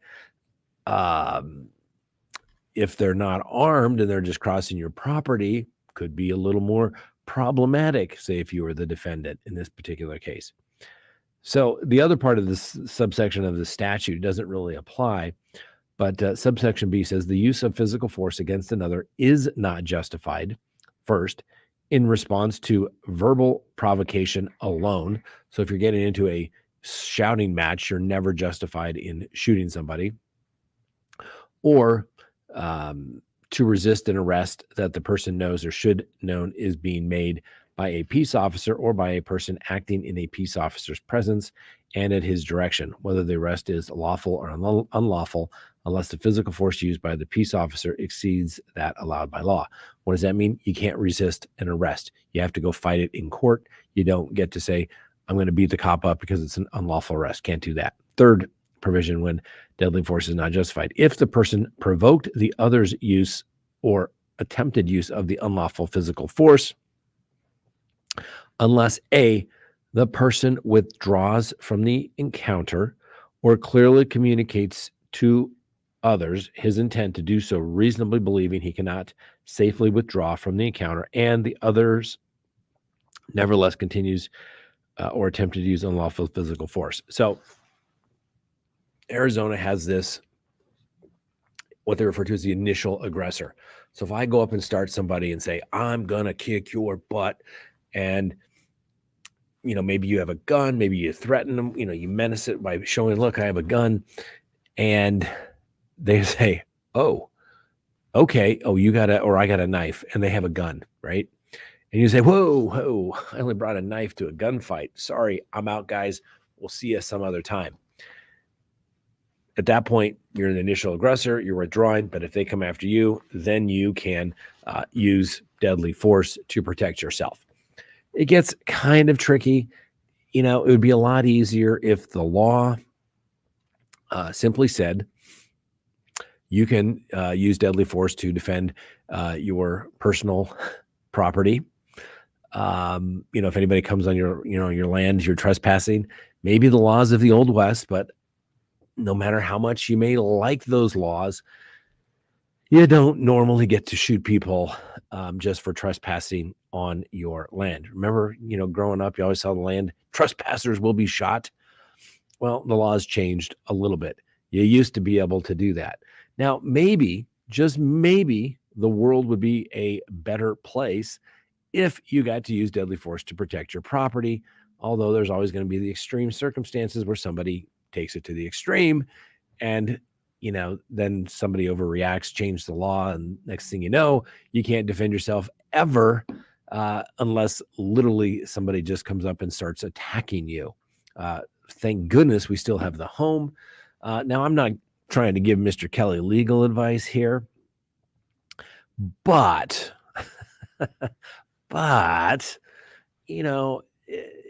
he'd been in contact with the border people. Apparently they had a pretty good working relationship because something about his horses, right? And, in this particular case, he calls and says, hey, I'm being shot at. But then he says, hey, you really need to get out here. We got a problem. There's like a dead body out here. And that was it. Now, I'm not telling, because I would never, ever, would not advise anybody to do this ever. But you're out in the desert. Somebody's dead.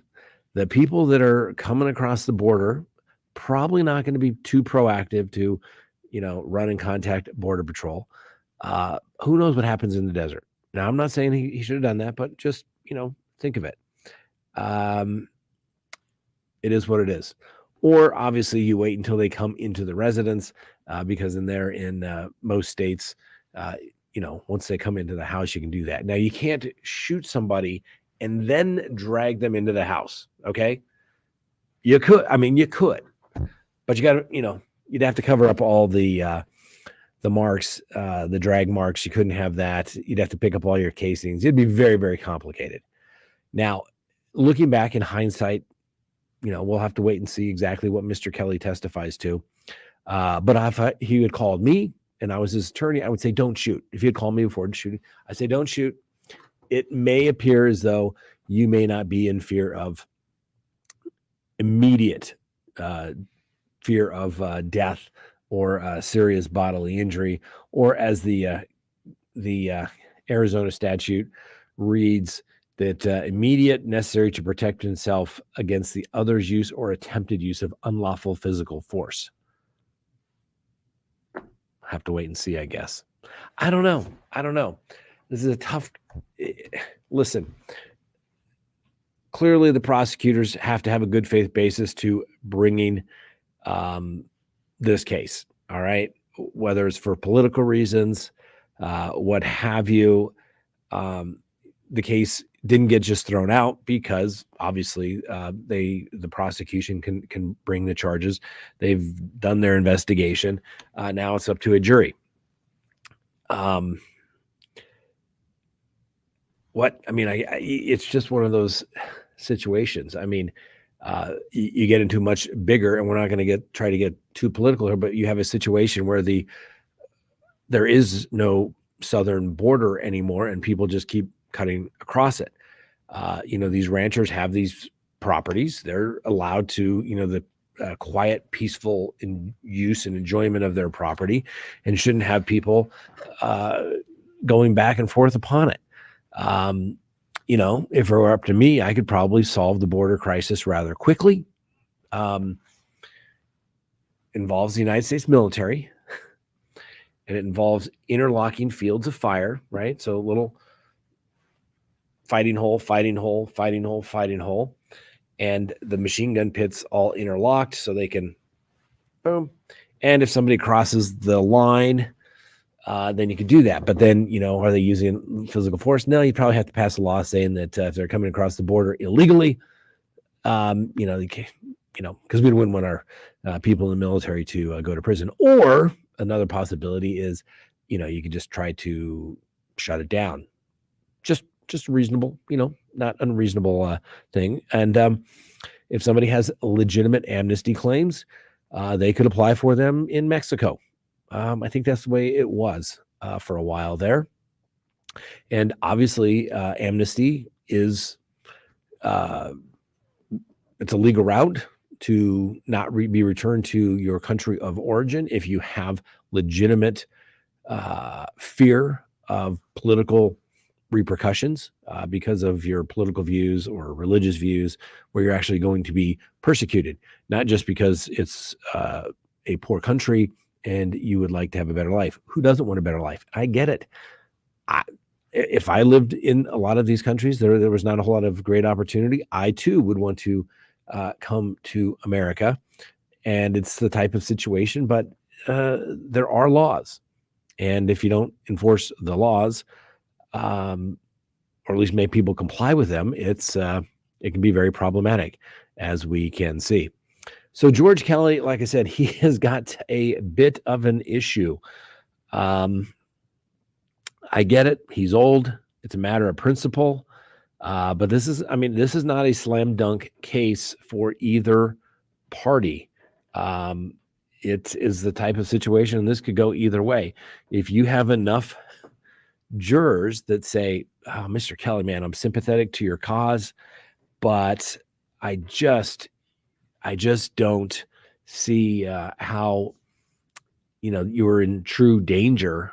You could have gone to the house. You could have called," and that's the whole thing. And that's why the law, these legislators, I swear to God, I'm telling you, if you ever have any interaction with most state legislators, they're the biggest bunch of buffoons you have ever met in your life. Not a single one of them actually write a bill. They're all written by lobbying organizations. They literally, and all the lobbyists take the legislation, and then they take it all to the other states, and they find people sympathetic to their situation, and then they do this. And the language is poorly drafted. They use poorly drafted language, and it creates issues where people don't know what the heck is going on. Anytime you're dealing with the law, you want certainty, right? If I do this, I'm not going to get in trouble. If you do this, you are going to get in trouble. It needs to be clear. And then, they use words like, the statute here in Arizona, where it's, if a reasonable person, okay, this is the problem. And I hate reasonable person standards. We have talked about this many, many times. Okay. The reasonable person standard it's a negligent standard. It is a civil case standard, right? Negligence is, what would a reasonable person do under the same circumstances? Okay. So you have a statute here that says a person is justified in threatening or using physical force against another when and to the extent a reasonable person would believe that physical force is immediately necessary to protect himself against the other's use or attempted use of the unlawful physical force. A reasonable person. Well, obviously that's based upon local standards, right? Or is it? Or should that be, well, you're a rancher in Arizona. You have people crossing across your property all the time without permission. You never shot them all those times. So what made this case so different? Were you really being shot at? Were you not? Was it close? Were they just shooting up in the air? Who knows? Or was it some guy that lives in New York City should be the reasonable person standard that's never had a gun, never had to live out in the wild where people are crossing your property in the middle of the night, could come in and break into your house at any given time, do terrible things to your family, steal your livestock, steal your personal property as well. So it should be when the person believed they were instead of a reasonable person, it should be that the person, the defendant charged, would believe that physical force is immediately necessary to protect himself. That should be the standard. But I hate when legislators do this crap of reasonable person standard. You know what? Then, don't even make it a crime. If what a reasonable person would do, then it should just be a civil violation, right? It should not be an objective standard. It should be a subjective standard. What is that person feeling? You know what? You had to be there. And for everybody to come back and sit there and play armchair quarterback and say a year later, well, we know all this information now. But guess what? Mr. Kelly or any person being charged when it's a self-defense claim. They may not know a lot of things, but what they knew at that particular time is that they were scared to death. They were in fear of unlawful physical force against him or his family member, and they took the action that they deemed necessary. Like I said, now we have all this armchair quarterback stuff coming, over a year later, saying, well, we looked at this and the distance and the wind speed and blah, blah, blah, blah, blah. It shouldn't matter. All right. Self-defense should be self-defense. If you've ever been in a situation where you have had to use force to defend yourself, maybe swinging back at somebody because they swing at you, pushing back, having to use a weapon of some type, you have to be there in that moment, right? What is it? Mike Tyson said, the greatest plans go out the world until that first punch in the nose, right? Things are different. You're not going to say, well, would a reasonable person step back, wait 3 seconds, see if the other man is going to retreat, or are you immediately going to defend yourself? Of course, you're going to defend yourself. So, it's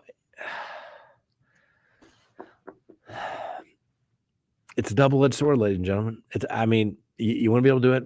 Like I said, Arizona, I don't know.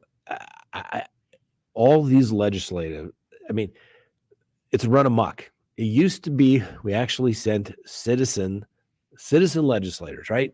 They weren't career politicians. They were going to go, they were going to, for 3 months out of the year, most legislative bodies aren't in session year round. I think with a few exceptions like Arizona, and obviously the federal government seems like they're always doing something. And when you get a bunch of busybodies up there, a bunch of Karens that, something happens in the news. Oh my God, we need a new law for this. Let's change this. That is absurdity. It's ridiculous.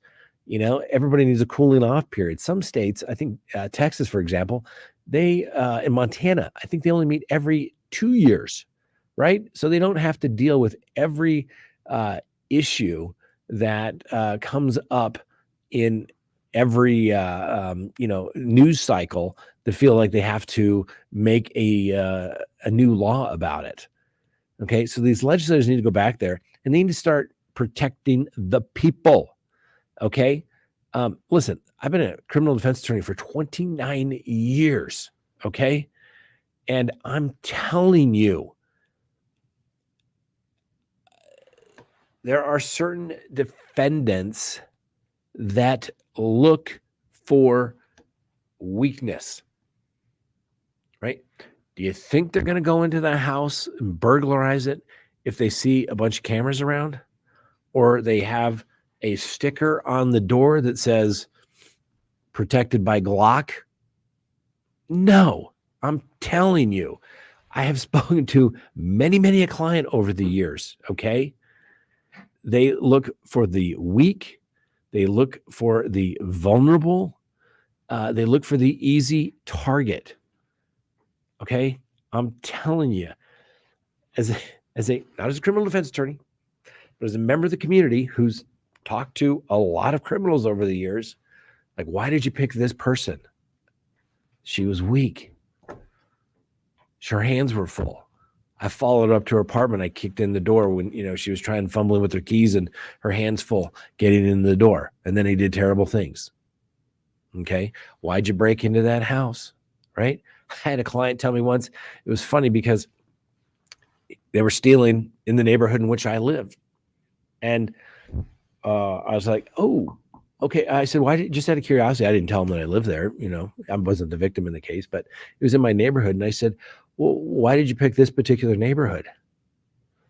He says, well, everybody in that neighborhood, they're all rich. They don't care if their property gets stolen. They're rich. I was a little offended. I was like, no, not rich. In fact, those people work really hard for those things. And when people come in and take other people's things, it sucks. And they don't use it, but they look for soft targets. They look for people that are not going to push back. Think about it. If you're a bully and a thug, do bullies go up to the biggest guy and start a fight with him? No, they always go to the weakest thing. And the law, unfortunately, like in Arizona, makes it where we are all weak and targets. And if you can't defend yourself, and there's many other states like Arizona, a lot of them are worse than Arizona. And like I said, that reasonable person standard, people, oh, Scott, you don't know what you're talking about. The Crumleys, remember? Once again, you may not like the Crumleys. I don't like the Crumleys. Obviously not great parents, right? You know, the kid that Ethan Crumley that got the gun, and they knew about it, and they were, both promptly convicted. It was a reasonable person standard. And, most jurors would say, well, I'm a reasonable person. I wouldn't have allowed this to take place. So therefore, you are wrong, Crumleys. And I'm telling you, it's a slippery slope, ladies and gentlemen. Criminal law for thousands of years has been you had to be able to prove the mental state, that somebody did something intentionally, knowingly, or even recklessly. But they didn't say, well, it's a reasonable person standard. Oh, what would a reasonable person have done? Well, a reasonable person would not have robbed that store. No, it's the person went in with the intent, with a deadly weapon, to take something from the other person. That's it. That's what it used to be. Actus reus, mens reus. That's prove the mental state.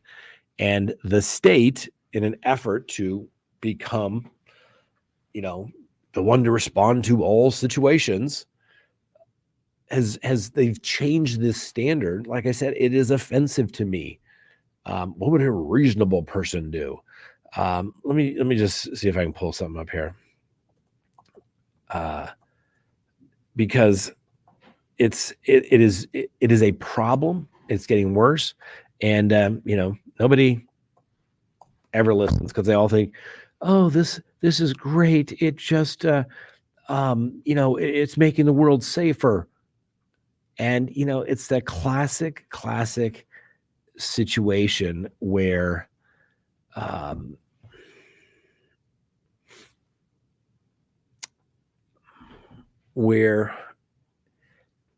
the classic situation where it says, oh, I'll protect you. The government says, I will protect you. But in exchange for that protection, you have to give up a little something. Right.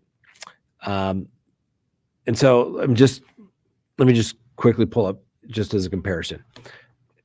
Arizona, what would a reasonable person do? In Colorado, for example, the definition is that you can use physical force to defend yourself and others that you reasonably believe it to be necessary to protect against imminent harm, and to use the degree of force appropriate for the situation. You don't have to withdraw under Colorado, and you're right you have to use self-defense, although you shouldn't be the initial aggressor. But it says that you use the degree of force appropriate for the situation, what you believe, and that should be the legal standard, right? Police officers, when they use self-defense, they fire till those clips are gone. All the rounds are gone on the clip, because they know how stressful it can be. You're not going to hit your target every time, but then the cops are going to come back and say, oh, it was unreasonable. You shot 5 times, 6 times.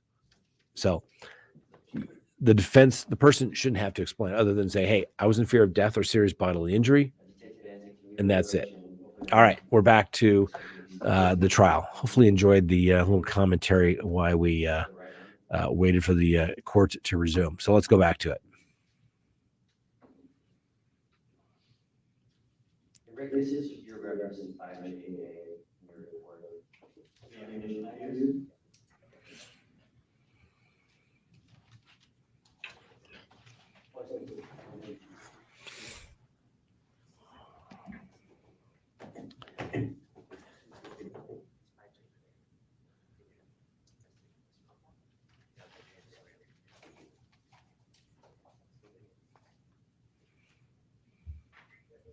Commissioner to take advantage of first witness.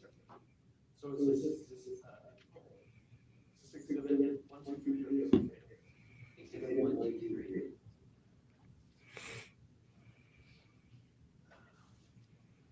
This is still conditioned on the same agreement with defense counsel.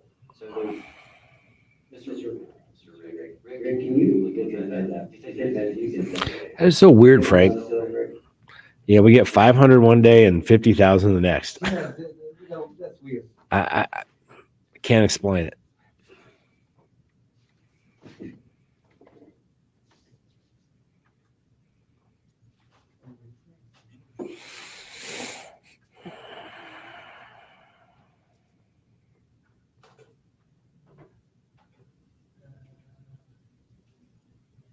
Go ahead. What's your name in here? What do you see in here? exhibit 1, 2, 3, or 30. You can go ahead. Is that look like ammunition? Is that actually the ammunition you use? Yes. This is your exhibit. 5J. That's the one that you took rounds from the test fire. Yes, so you can see my evidence statement. You signed off on that? Yeah, I sealed the box with my green evidence statement, and I packed it up there.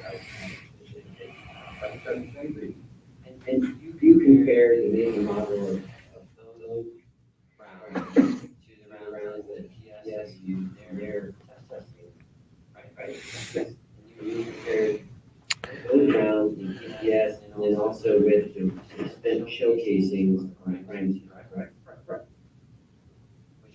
What's your conclusion about the make and model? All the same brand ammunition. All the testing done in this case from TPS and from you using the same make and model, both projectile round. Okay.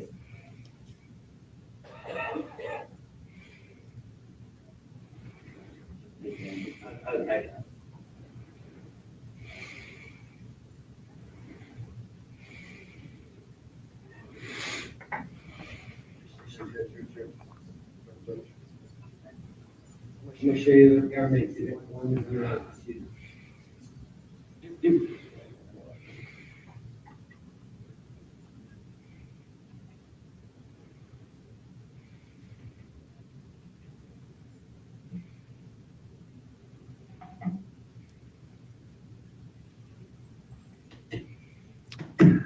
I'm missing half the day. We didn't miss anything, did we? What? I'm looking forward to watching every day the trial goes on. Not sure why this is starting in the middle of day 2. First day was jury selection, right? Yes. Which wasn't televised. Is that a comment? Yeah. On which one? This one? Yeah. Why are there so many parts of this trial missing? There were opening statements. There were a whole day of silence. Then day 2 begins in the middle of cross-examination.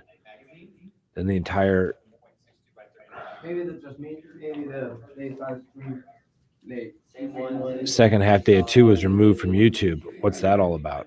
Same time. And Second half of day 2 was removed from YouTube. the show casings found on crime scene. And that magazine is the AK magazine. And if you know that AK magazine that done. It should.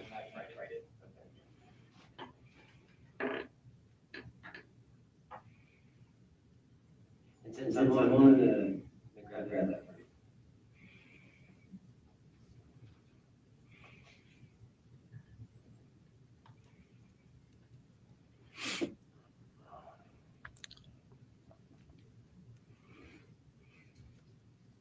On the gun. Do you know the approximate dimensions again? Total length, barrel, 34 inches. And the barrel, do you know?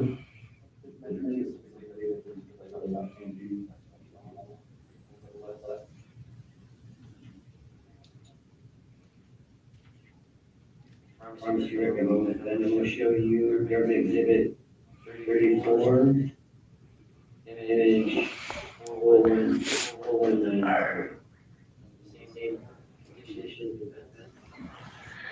No, you got it in. And you see it. Yes. Evidence marker for one. Maybe the person's confused from,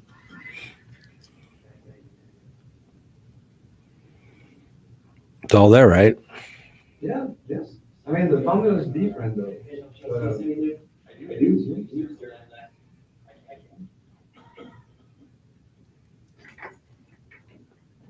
You'll know, I'm not sure if you get that tied to when this was collected versus the other places, right?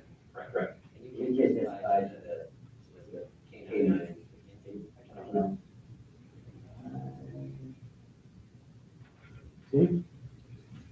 To show you. This here? Yeah. That's it, day one. 34, image 4485. Let me do a playlist. I think it's. Sorry, scratch that. Yeah, let's do a playlist for this I trial. think I did it, but let me check. It's not that, oh, okay. Yeah, everything is a play. Play, please. And. What's that image, Jeff?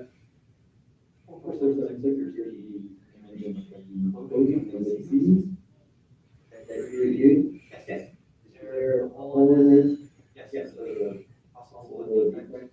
Sure. Can you circle it?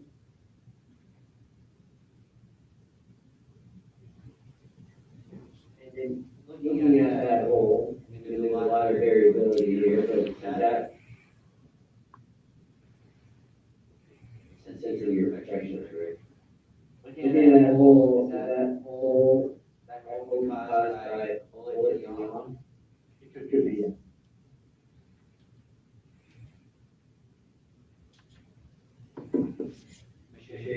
Exhibit 34, image 4476. That close up of that same photo? Yes, 4776, defect. Now we have a better picture of that way, right? Yes. Okay, do you know what's around the hole, what the stain is? Here's the deal. 447. 475.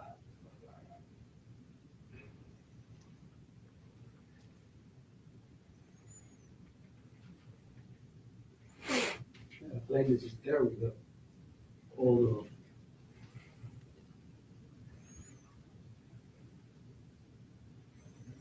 the video. And you also review the exit wound of the victim? Yes. I'm going to show you this one more thing here, we did 34 and 44.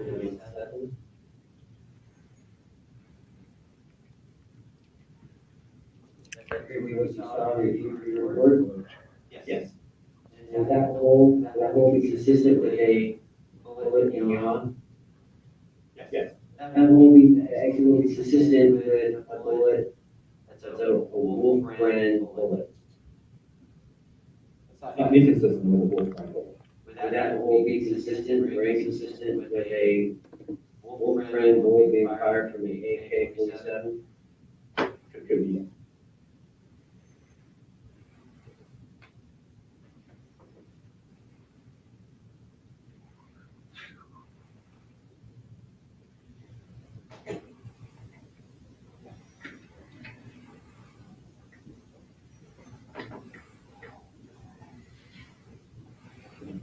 There was some, there was, in your report, there was some discussion about let's talk about the yaw on the bullet, right? And you testified that yaw can be caused by something between the shooter and the victim. Typically, we refer to that as an immediate object. And you had reviewed some evidence about possible tree limb in this case, right? Yes. The tree limb that was identified in crime scene as a potential bullet at the site. And I'm gonna ask you to testify about where that tree limb was found, and what direction it was found, an estimate for that. I want to show you trim.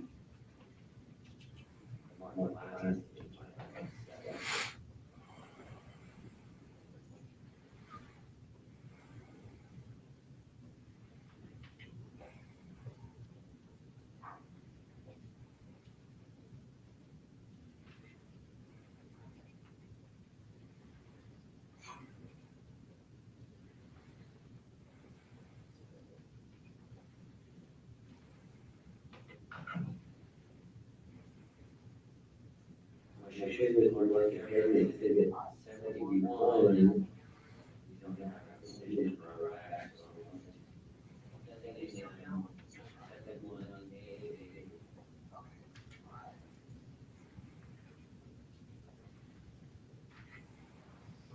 I show you government exhibit 71A.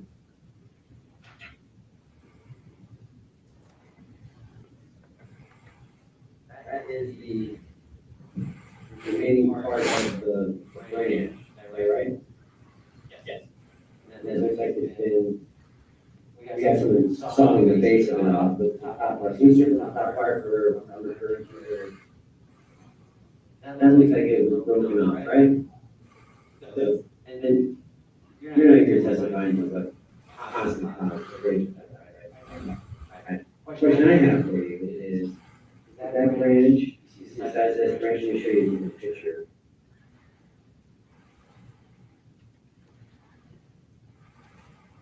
That branch, and that branch causes yellow. If around it hits that branch, then it causes yellow. Yes, that would be maybe an object that could cause yellow. And that branch just says stop the bullet, or what was this, you want to let it go? I haven't done my own empirical testing of these few trees, but other trees in Washington, I would expect the branch of that diameter to not stop. I don't think it's like that tree. That will go pretty straight. Probably on a level about 2,400 meters per second. About twice as fast as my 9mm.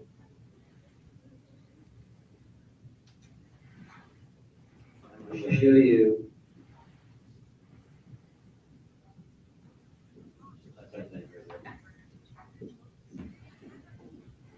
Show you government exhibit 121.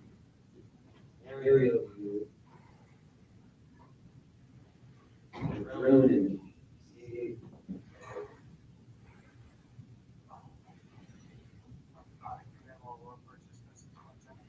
See that?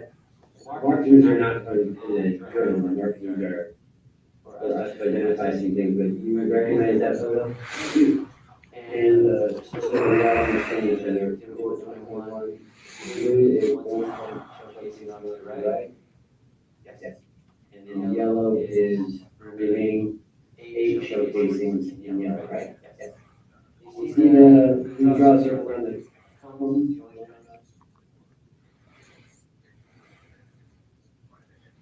You see the injection pattern, right? Yes. Or the result of the ejection of the case, right? I do.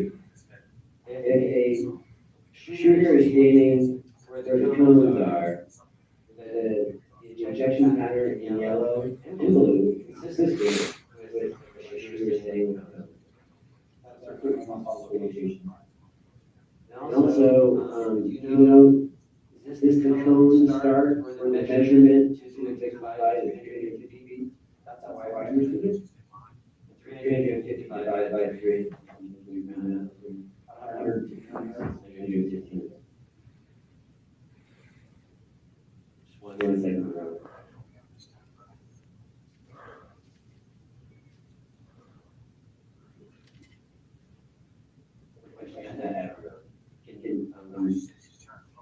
Oh, wait.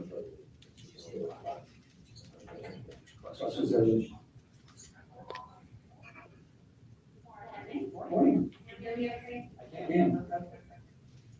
So I just want to get a little bit of background information. If you did not visit the CM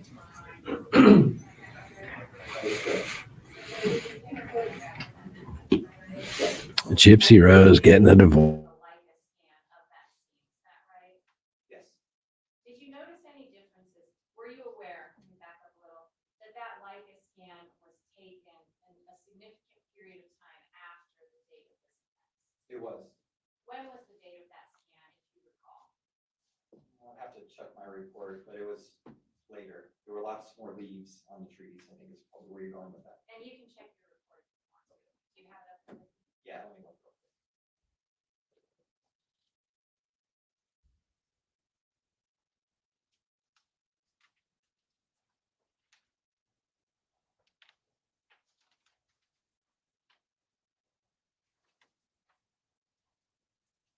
(6/29 of 2023) is when it was scanned.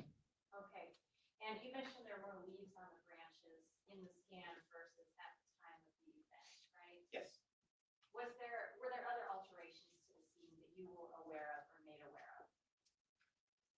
Not that I was particularly looking at. I was more concerned with what potential line of sights you could see with the point cloud versus the crime scene And I'm photographs. referring, if you remember, specifically to a prickly pear cactus. Do you recall in the photographs there being a prickly pear cactus near the area where the shell casings are located versus later that cactus is no longer there? That does ring a bell, but I can't confirm that for sure. Okay, but the photographs of the scene would contain more accurately what was present on the scene versus the scan. Is that correct? Yes. Okay. And you're approached by the state in this case, and you're provided with some background information about the case. Is that right? Yes. What background information were you provided with in a nutshell? Well, I listed in my report several things. As I stated earlier, typically don't look at witness statements until I objectively look at the evidence to see what my impression is of what was collected and what the crime scene photos tell me. But I submitted quite a few documents to look at. But I was primarily interested in what the ballistic evidence was and what the crime scene photos told me. And from the crime scene photos and ballistic evidence, you know that there is a group of shell casings, correct? Yes, And that group of shell casings is located in this patio area, correct? it is. And you know that there is a body that was discovered at this location, correct? Yes. And you know, I believe, is it from the Leica scan, you know the approximate location of the body, is that correct? Well, the drone was the initial distance determination, and then I received the Leica scan data, and what they did for the Leica scan was cone off the area where the body was recovered. Of course, the body wasn't in the scan because it had been removed. So I had an approximate location of where the body was recovered, and I compared that to the drone measurement that was taken at the time, and it was consistent. And that's approximate, correct? Yes, You don't know the exact specific location of the body, correct? I don't. And were you told or did you receive any information that provided you with the position of the body that was discovered? I had photographs of the decedent in place. So that, in terms of face down, face up position, is that what you mean? Okay, well, we can start there. So you have photographs of the body, right? Yes. And that tells you that this body is discovered face down, correct? Yes. Or at least that's what the photographs show you. My understanding, correct. Did the photographs show you how that body is positioned with respect to the house or the shell casings? I don't think so. So do you know specifically where the entrance went, let's say? Do you know where that is positioned in relation to the house and the shell casings? No, You don't know where that entrance wound is? not relative to the scene itself. There wasn't enough landmarks in those photographs for me to be able to determine where in space the body was. I mean, there was a tree nearby, so a couple of more photographs might have been able to tell, but with what I received, I could not.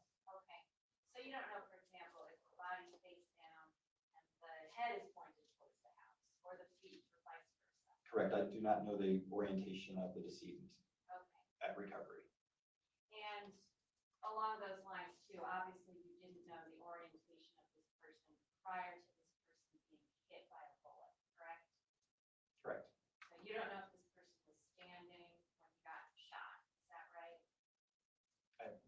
no data to support a conclusion on that. And you don't know if he was running or walking or anything like that, right? That's correct. And you don't know if after he got shot, he moved or took a step or staggered. You don't know anything like that, is that right? I do not. I didn't see any evidence of bloodletting that might indicate movement after, but with a small caliber bullet such as 30 caliber, you might not see that initially. So again, there's no data to draw information or conclusions from. Okay. And so I think you mentioned, using like a trajectory rod if there's a car with bullet holes in it, right? Correct. And sometimes that can give you a good idea of where this bullet came from when it hit this car. Is that correct? Yes. And it's fair to say that's only going to work if you know, for example, the car was not moving, right? Well, bullets travel fast enough that typically speaking, if the car is moving, the bullet path into the car won't change, but you don't know exactly where the car is in space. I guess that's your question. Right. Okay. So it gives you approximations, right? Yes. Based on other factors you might know and you might not know, correct? Yes. And so if a person is going to be shot, for example, and you don't know where he was standing or how he was moving or what position or direction he was in before he got shot, then doing something like a rod from the wound would not be very helpful. Is that right? Yes, well, rods and bodies aren't typically, I guess, the practice now because bodies can move so much in space and so quickly. And the upward trajectory might be flat because the person's slightly bent over, some other reasoning for that. And also, we talked about yaw with intervening objects earlier. Bullet can yaw in the body as well. And so the tissue impact could veer that bullet from its original path as it travels through the body. And I've definitely seen that experimentally and in casework. So that's another, probably, in my opinion, another reason why medical examiners don't typically put rods into bodies. And I want to come back to that in a minute. But first I want to talk a little bit about the shell casings. That is the piece of evidence that you did examine, correct?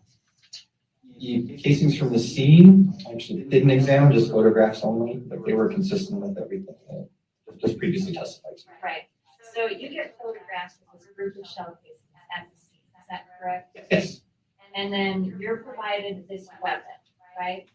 Yes. And you're supposed to test this weapon to get an idea of where these shell casings land when they eject from this weapon, correct? Well, I didn't do an ejection pattern on this rifle. It was another examiner.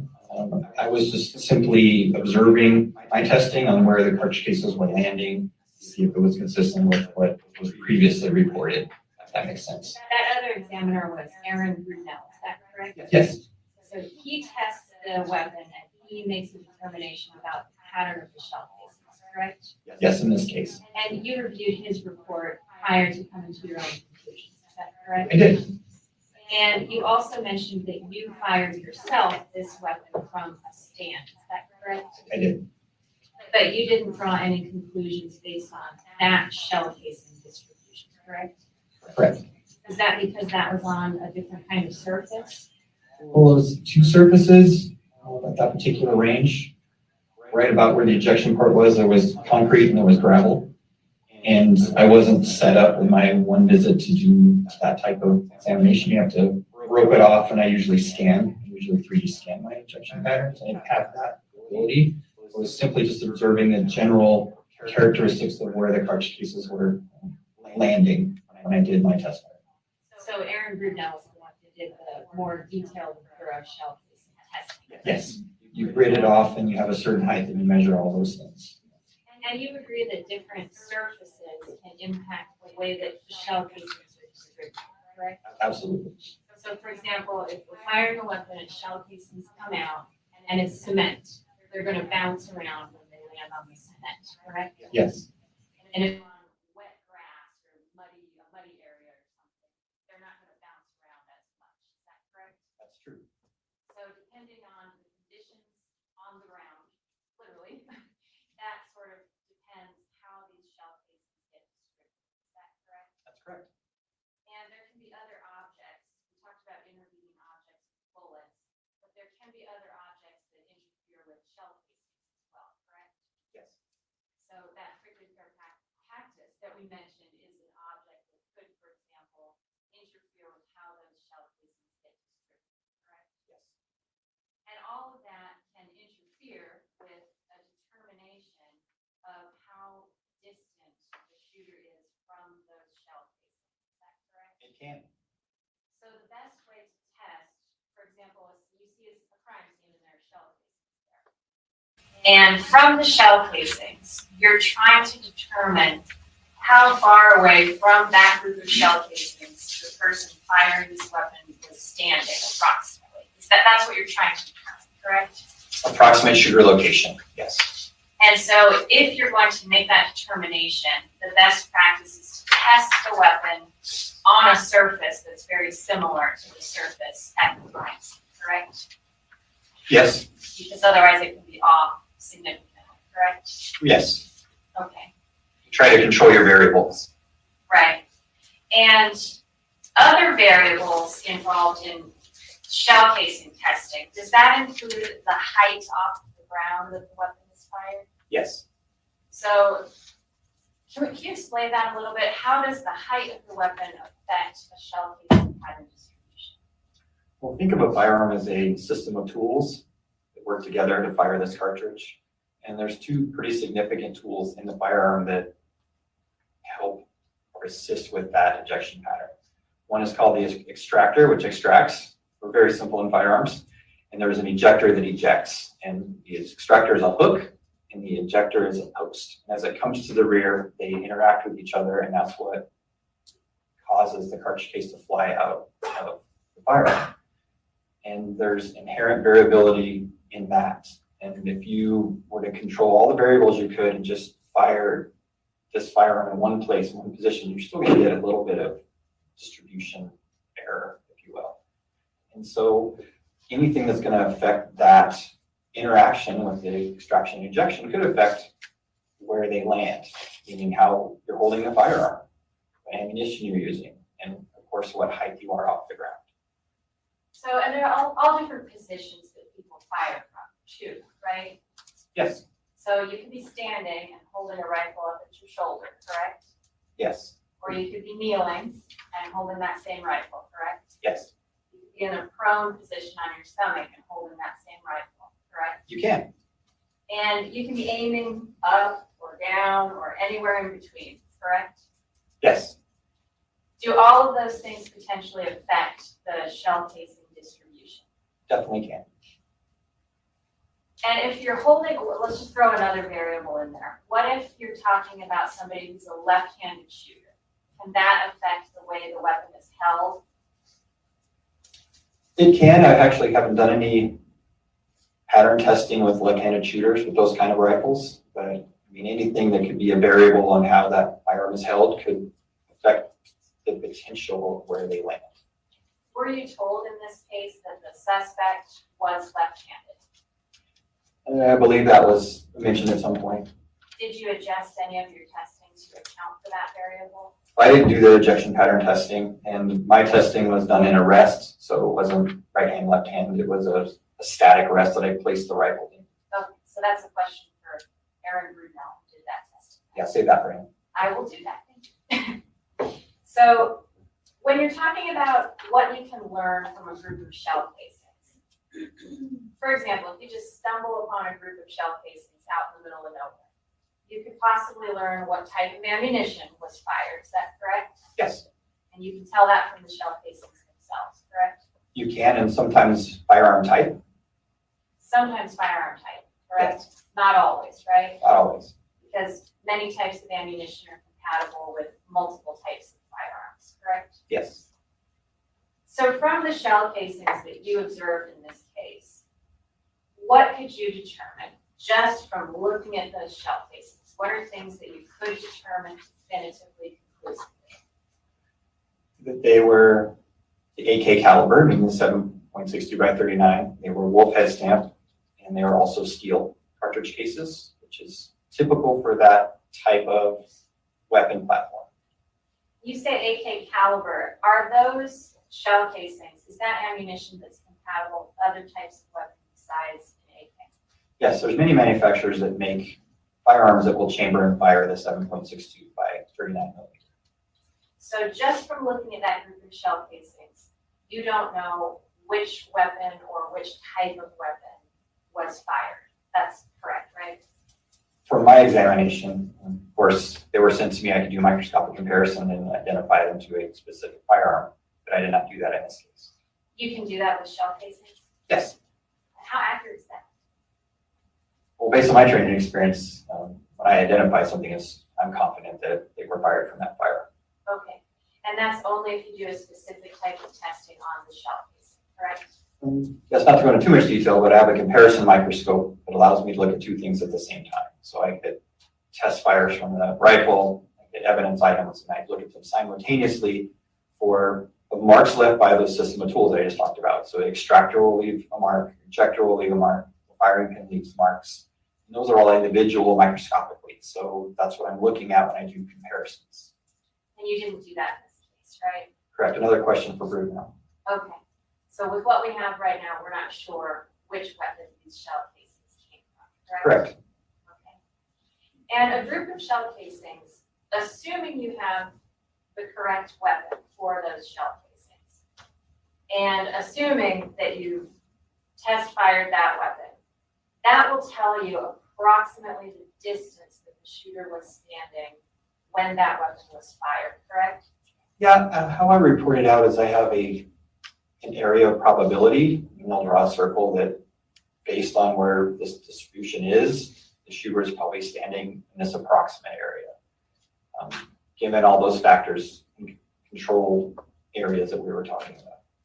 And just to do kind of a visual, so let's say there's a, can you still hear me? I can. You don't project that well. So let's say there's a pile of shell casings right here, and you've tested the weapon and you've determined the distance of the shooter is about this far. So imagine shell casings right there. And it tells you a distance that's approximate, right? Yes. So it could be a little bit over here, it could be a little bit over here, and vice versa, right? Yes, but probably not in the corner of the room or in the hallway. Right, so it gives you a margin of error. Yes. Right? And you mentioned a circle, correct? That's how I do it. A lot of people, well, some people will do just grids and mark individual and not do an average. It just depends on the type of case and what you're trying to demonstrate. Does this work? Is this working? Yeah. Okay, so if there's a shell casing pile right there, the shooter, let's say this is the distance approximate that you've determined, could be standing right here, right? Yes. And aiming in this direction potentially. Yes. But there's a whole circle around here that would also be consistent with where the shooter's standing, right? Do you mean position of the muzzle or the bore? The person. So shell casings are right there. Let's say this is the distance you've determined. I know it's not realistic, but person, I'm the shooter. Those are the shell casings. I'm firing the weapon, right? Shell casings are going this way. This is one position I could be standing in if the distance is correct, Yes. right? But there's a whole circle that's drawn around this pile of shell casings. So if you walk around the circle with the ejection port facing your circle, I Right. think I see where you're Yes. trying to. So I could be standing here too, in other words. Yes. Right? And that's still consistent with the pile of shell casings. And I could be standing anywhere around that circle that's not obstructed, right? Yes. Okay. So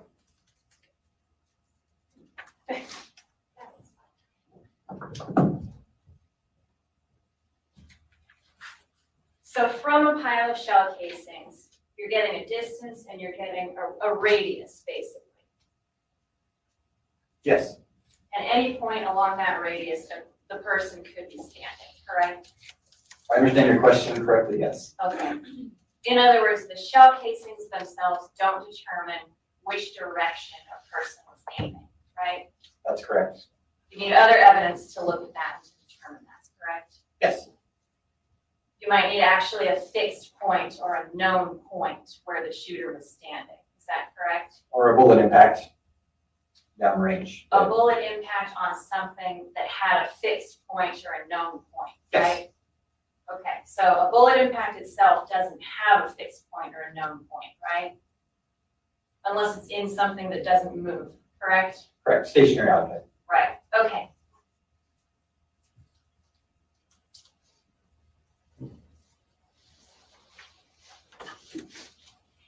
You mentioned something when you test fired the weapon. Oh, before I move on from that, describe a little bit how possibly aiming in an upward direction versus a downward direction might change the shell casing distribution.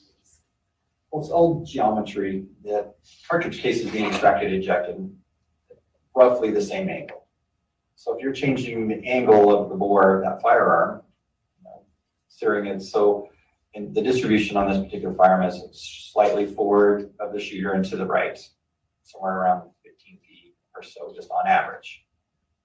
But so if you were, and that's from a horizontal bore, that's how the convention is to do this type of testing. Now, if you were to raise or lower that bore to not horizontal to the ground, you're going to change that geometry of that extraction ejection and potentially affect the pattern. How much it affects the pattern, it would depend on the testing that you do. You have to do empirical testing to determine what variable, how much is that pattern distribution changing when you move the bore up and down. And so it's possible to do empirical testing to see what changes about a specific weapon or specific shell casing distribution when you fire at various angles, right? Sure, but again, there's a safety concern for that too. As I mentioned earlier, if you hold it about 33 degrees, that's below go about 2 miles almost. So you have to be sure you're in proper conditions to test that, but yes, it can be done. Okay, and so if there are two people who dispute, let's say, the direction of fire, one of them says, you know, this person was firing straight through this mesquite thicket that you mentioned, and another person said the shots were being fired at an upward angle over the top of one of the trees out there. There are empirical tests that can be done to see which scenario is more consistent with the physical evidence, correct? You would have to do that empirical testing to see if the cartridge case distribution would be affected by that type of angle of the rifle. So you could test that. Yes. And then you could come to some conclusions about which scenario is more likely based on the physical evidence, correct? If there was significant variability in the pattern distribution. And that wasn't done in this case, is that correct? Not to my knowledge. Okay. Nobody asked you to do a test to try to test the theory that this was being fired in an upward direction, correct? Correct. Okay. In fact, you were just asked basically to test the theory that these shots were being fired from the general location of the patio to the location of the body. Is that correct? Well, I actually didn't test that. Brunel did, but it was, his report was consistent with someone firing from the patio based on the data that I had. What I mean is okay, let me go back.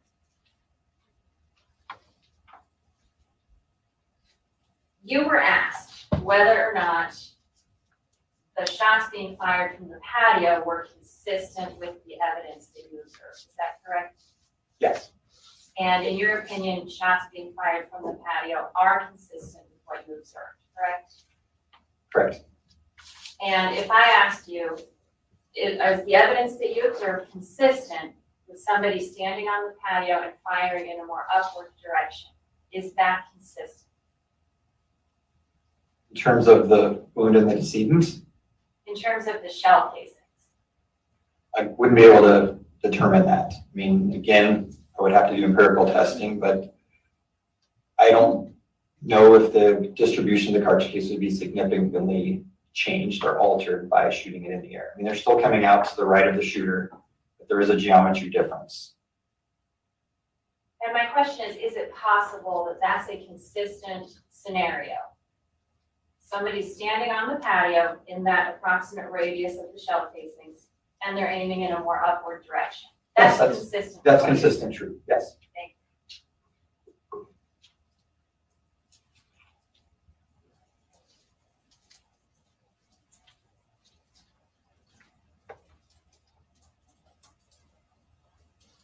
Let me ask you a little bit about some of the testing that you did or that you reviewed when you were coming to your conclusions. You mentioned something about the impact of these bullets downrange, and you said that they basically made clean holes or something like that, right? During my testing, all the impacts were circular. Okay. That means when there aren't any objects in the way, the bullet is not tumbling, it's not in yaw. Is that correct? That's correct. Are there weapons where when you fire them, even though there are no intervening obstacles, a bullet might still be in yaw or it might be tumbling? Yes, I mentioned that during direct. If the barrel is damaged or the rifling is missing or the barrel is corroded or intentionally altered, you can see bullets that leave the muzzle in yaw, meaning they're not stable as they leave the muzzle. And that was one of the tests that I performed. I wanted to ensure that that rifle was shooting straight. And so sometimes just the design of the rifle or the condition of the rifle itself can cause a bullet to be in yaw, correct? Yes. Okay. So just because you see a wound that indicates a bullet is in yaw, that doesn't necessarily mean any intervening object had anything to do with that, correct? Correct. Okay. You mentioned something about point of aim versus point of impact. Can you tell us a little bit more about that? Well, as I mentioned, the sights on that rifle can be changed, adjusted, and depending on the distance you're at. So say if you have it set for 50 yards and you shoot a target at 300 yards, your point of aim is going to be different than where the bullet actually strikes. And it's also a common term when you're hunting rifles with scopes on them and you're sighting them in. That's what you're doing. You're changing, you're altering the optics so your point of aim matches your point of impact. So you know what you're hitting when you shoot. So that's what I was testing there is with the 300-yard sighting, where is it striking at 100 yards? And where is it striking at 100 yards? Well, these sights compensate for bullet drop, right? You shoot the bullet through the air, it's going to be affected by gravity and drop. So that's what that sight is for, is to compensate for that drop of bullet. So if your sight is set for 300 yards and you shoot at 100 yards, your bullet's going to be high because it's traveling up and then coming back down to reach your point of aim, point of impact. And that's what I saw when I did my testing is shooting at a circle at 100 yards, the bullets were impacting high. And that's what I expected to see. And so at that distance, what was the difference between point of aim and point of impact? Well, it's going to be a little variable. It's my testing setup. It's not precision, but about a foot high on average is what I was seeing.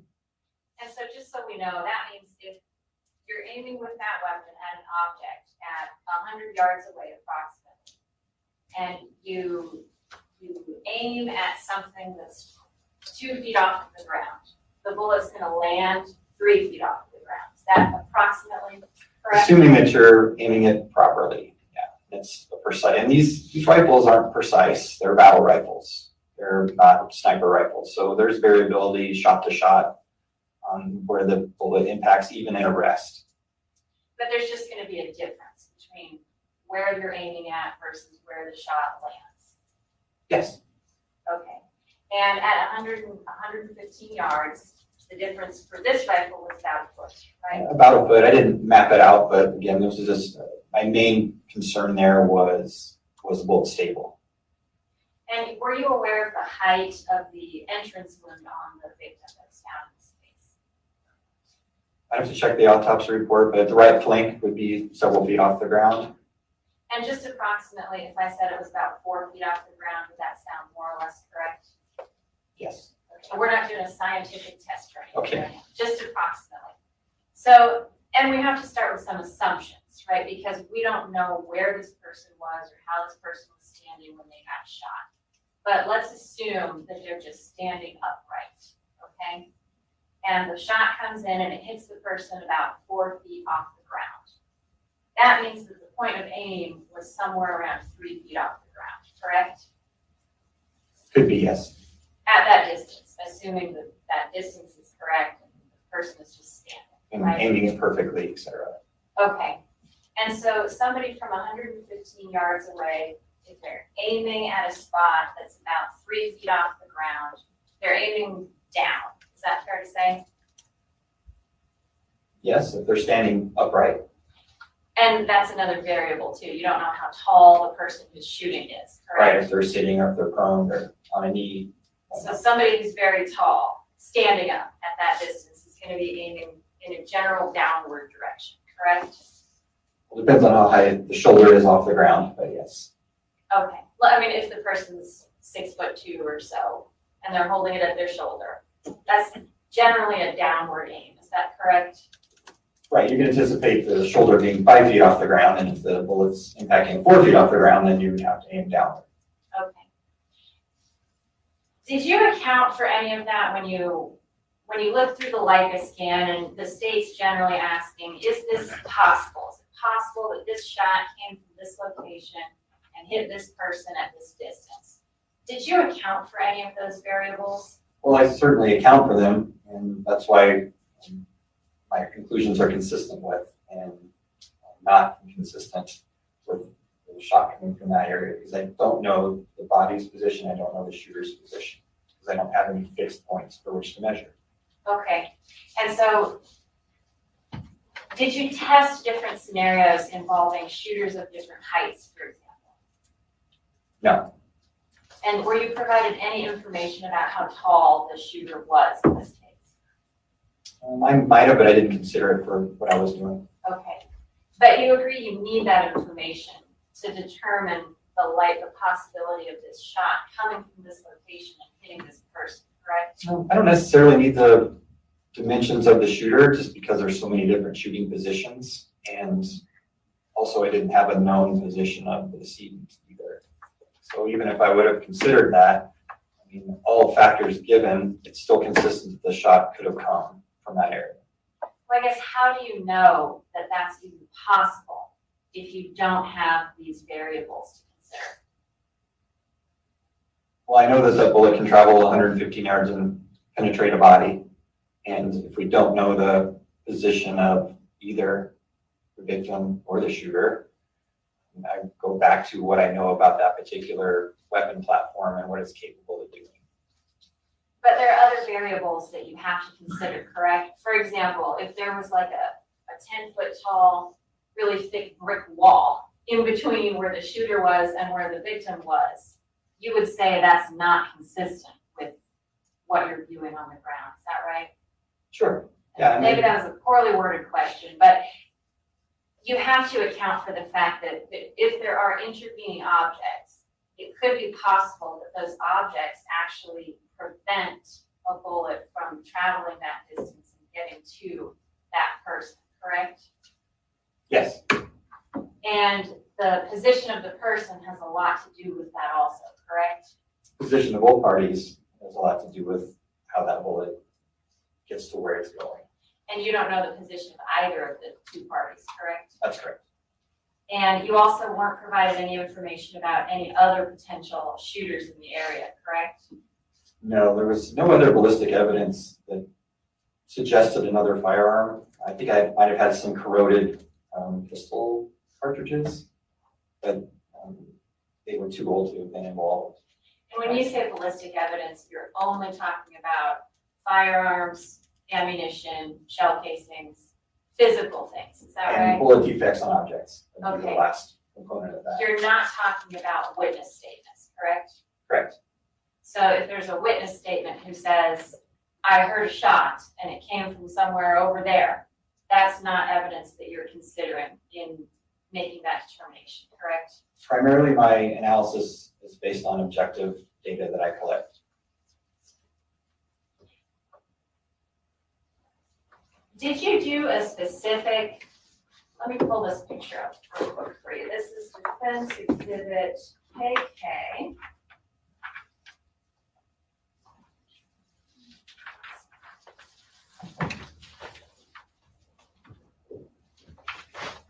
And it's already been admitted.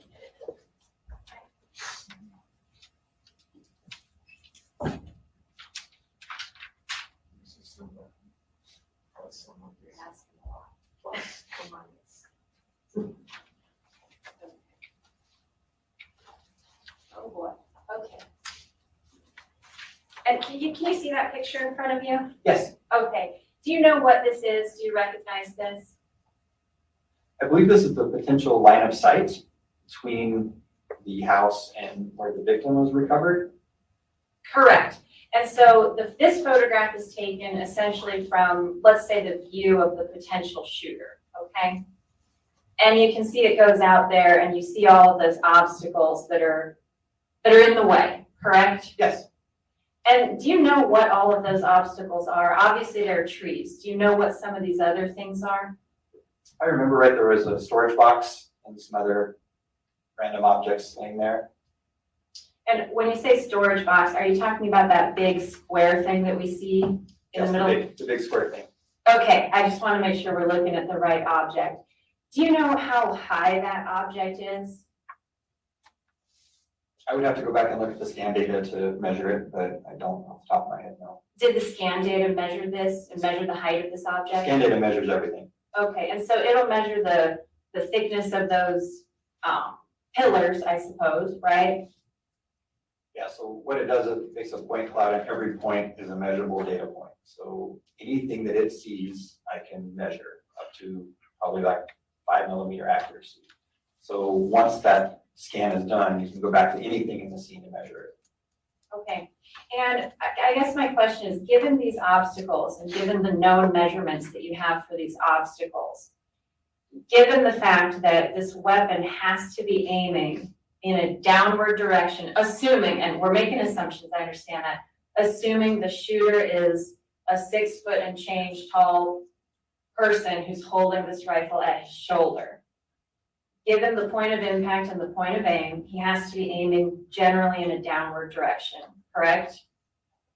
Based on the sights that were set on the rifle when I examined it. Yes. That's correct. And there's that big object right there in the way, right? Not sure it's entirely in the way. I have to look at them. I mean, based on the perspective of this photo, it does definitely look like it's in the way, but when you look at the point cloud, it seems to be a little more line of sight available. It's hard to say, a lot of leaves there, but yes, it's definitely something to consider as objects in the way of the bullet path. And so if I'm aiming in a downward direction and I hit that object's going to stop a bullet, right? And it would leave evidence behind. Right, and there wasn't any such evidence that you observed, Not correct? that I saw in the documents. And same thing with those walls, the pillars of the pergola right there, right? Those pillars, those will stop a bullet, right? Should, yes.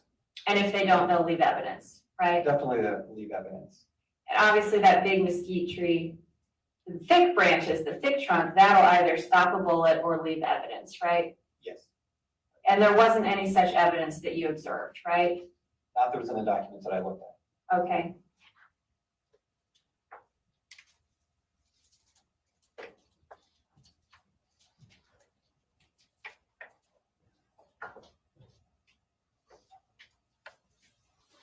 Let's talk a little bit about this, the tree branch, because you were discussing the tree branch that was broken, correct? Yes. And in the point cloud, does it show the general relationship between that location of that tree branch and the location of the deceased person? It does. Okay. And is it fair to say that that tree branch is a little bit to the, is it south? South. A little bit to the south of the deceased person, and it's in between the person and the shell casings back of the house, correct? It is. And so, just describe to me, so if you think that the tree branch can cause yaw on the bullet, that was your testimony, correct? Yes. And a bullet like the one that you're describing is a bullet that can go through that tree branch, correct? You can. How much deflection is possible with this type of bullet if it impacts this tree branch? I didn't do any empirical testing on how much deflection, but based on other testing I've done, you can think of a tree branch as being round, right? So if it hits it straight on or perpendicular to it, it's going to affect it less. If it hits it at a glance, and I've seen that in windows. I've actually bounced bullets off of windows and not broken them because they've hit so lightly, but still enough of an impact to stabilize the bullet. So it would depend, is the short answer, on where it hits on the branch, how much deflection and yaw you would get. this branch was impacted at about 2 feet off the ground. Is that about right? Well, assuming it was impacted, yes. Okay, yeah, assuming that, and we don't know that. But I'm assuming that it was a bullet that strikes this branch. That's happening at about 2 feet off the ground, more or less, right? More or less. And it's a little bit closer to the house, so that might affect the point of aim difference. But 2 feet off the ground, you're going to have to be aiming at a spot lower than 2 feet off the ground with this rifle at that distance, correct? It would depend on the distance to the branch. I mean, the impact testing I was doing was at 100 yards. So this is closer than that. So, and there's an arc trajectory on the bullet. So I would have to do some tests at that distance to see where you would have to aim, because it's coming out and going up and doing bullet things. But yes, there would be some kind of point of aim, point of impact difference. Okay, and you don't know what that is? Correct. And so you don't know if that means that impacting at that tree from the distance is an aim that's higher than that tree or lower than that tree? Right. Okay, so we have no idea how the weapon is aimed if there's a bullet that hits that tree. Yeah, correct? if it's a confirmed bullet defect. Okay, and it's not a confirmed bullet defect, just to be clear, right? It is not. Okay, and do you know what sort of angle this bullet, let's say a bullet does hit that tree branch and it's gonna go up north where the deceased person is, right? It impacts at about 2 feet off the ground, this tree branch, but then it has to enter at about 4 feet off the ground. So do you know anything about the possibilities or probabilities of that happening? I know it's possible because I've deflected bullets upward. And once a bullet's unstable, it can go any direction it wants. And going back to my glass example, I mean, I was shooting relatively flat, and that bullet deflected 30 degrees off the glass. And again, it's not apples to apples really compared to mesquite branches, but the short answer is I would have to do some empirical testing to see what directions the defect or the deflection would happen. And I'm assuming that's probably impacted also by whether this bullet is already in yaw before it hits that branch, right? Yes. So if it's already in yaw, it can hit something else and then it could be thrown even more off course. Is that right? It could. And the short answer is you don't know if this is really possible given the variables that we have on this scene because you haven't done empirical testing with these variables. Is that correct? Correct.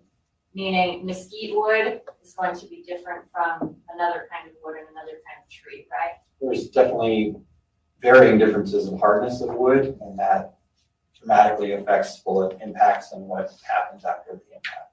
And that's true even in the same species of tree, correct? I would think so. A tree that's maybe rotten or dying is going to be softer, let's say, than a tree that's, well, maybe it's not, I don't know, but that might make a difference, correct? It could. Okay. And there was some testing done of this tree branch to try to determine if it could be shown that a bullet actually impacted this tree branch. Is that right? Yes. And you didn't do that testing yourself, is that correct? I did not. But you reviewed the results of that, correct? I did. And specifically, the testing is looking for something that either contains lead residue or looks like a bullet hole. Is that correct? Yes. And in this case, there was nothing that appeared to be a bullet hole on this tree branch. Is that correct? Yes. And there was no lead residue collected from this tree branch either. Is that correct? There was no lead detected on the tree branch. So there's no indication that a bullet actually impacted this tree, correct? Correct. And were you also made aware that there was animal fur that was in or around this same area by this tree branch? I think I'd heard that, but I don't think it's in the report that I reviewed. Okay. If one of the detectives who first noticed the break in this branch says there's animal hair there, that's obviously another explanation as to how this branch got broken, correct? It's possible, yes. And there's no testing that was done on this branch to determine when the branch was broken either, right? Not that I know of. And I'm imagining that's a whole different area of expertise to determine the age of broken wood and things like that, right? That is out of my realm. Okay, mine too, if you can believe it. So there's no evidence to suggest that a bullet actually hit this tree and broke this branch. That's correct, right? From the material reviewed, you're correct. Okay. Did you test, when you test fired this rifle, did you, or when you reviewed Aaron Brunel's report on that, were you able to come to any conclusions about the grouping of the shots? With the cartridge cases, With the shots that you fired so downrange? the impacts, no. So you don't know if they generally land close together or if they're very spread out? Well, with my testing, they were generally close together. I mean, they all hit a 3 foot by 4 foot panel at 100 yards.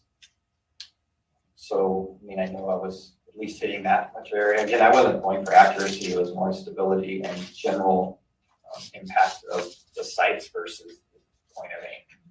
Okay, so all of the shots land, and you're firing in a stand, right? Yes, So the rifle is in a static position, it doesn't move, correct? yes, So every shot is fired from the same exact position of the rifle, correct? in theory, yes. In theory, when you're testing, and I know it's not perfect, but it's as close as you can get to holding the rifle in the same position and firing shots downrange. It is. And that gave you a result of a 3 or 4 foot, would you say, sort of area of impact for the shots? Probably less than that, probably about a 2 foot. I mean, again, I didn't measure it. I was just trying to hit the paper and, you know, and that particular rest isn't as precision or as precise as I could probably get on how to hold that rifle. But again, I was looking for different things. Could you just sort of show with your hands how big approximately that area is? Okay, so all of the shots you fired landed in an area that's that size. Yeah, roughly. How many shots did you fire? Do you remember? To check my notes.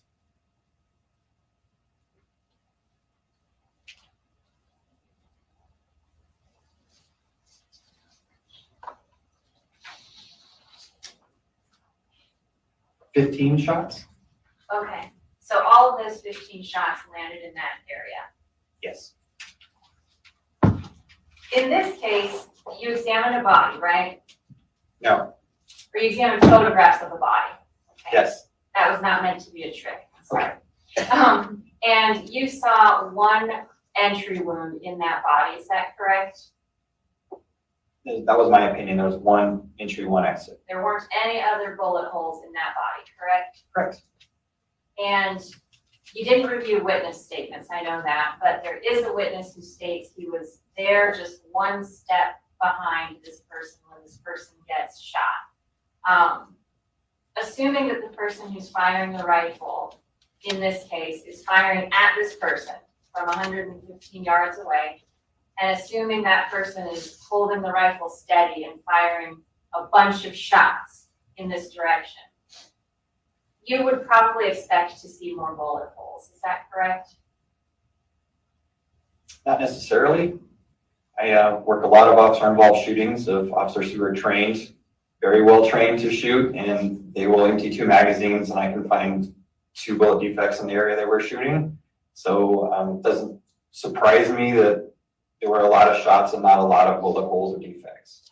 Given the grouping of this rifle, and given, let's say that the person is holding this rifle fairly straight and firing shots very rapidly, and given the grouping that you tested, under those circumstances, you would expect to see additional bullet impacts, correct?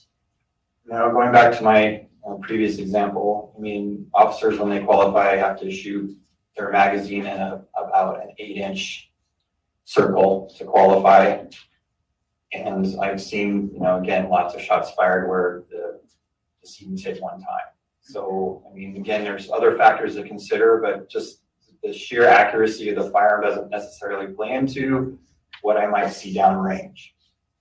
How about things that are around this person when the person gets shot? If there are, let's say, 9 shots that are fired rapidly in this general direction, you're going to expect to see other things that are hit. Is that right? Yes, there would probably be some defects in some of the trees out there, but what they would look like, I don't know. I know that some of the trees in Washington that I've shot and tested, very subtle. the impacts to them, and I only know to look for them because I put them there. So I could understand why an investigation might miss some defects that were out in that large area. And if there are other animals in the area, for example, you might be concerned that the animal might get hit, right? Well, yeah, any time a firearm is fired, you expect that, there's a level of danger to targets downrange. And same thing with other people. If other people are standing near the target, right? Yes.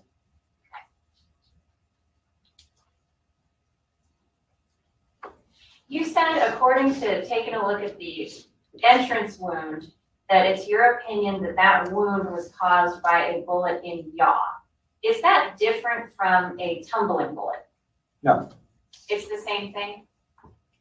In terms of how it's going to affect a wound, it's the same thing. Are there degrees of yaw or tumbling? Definitely.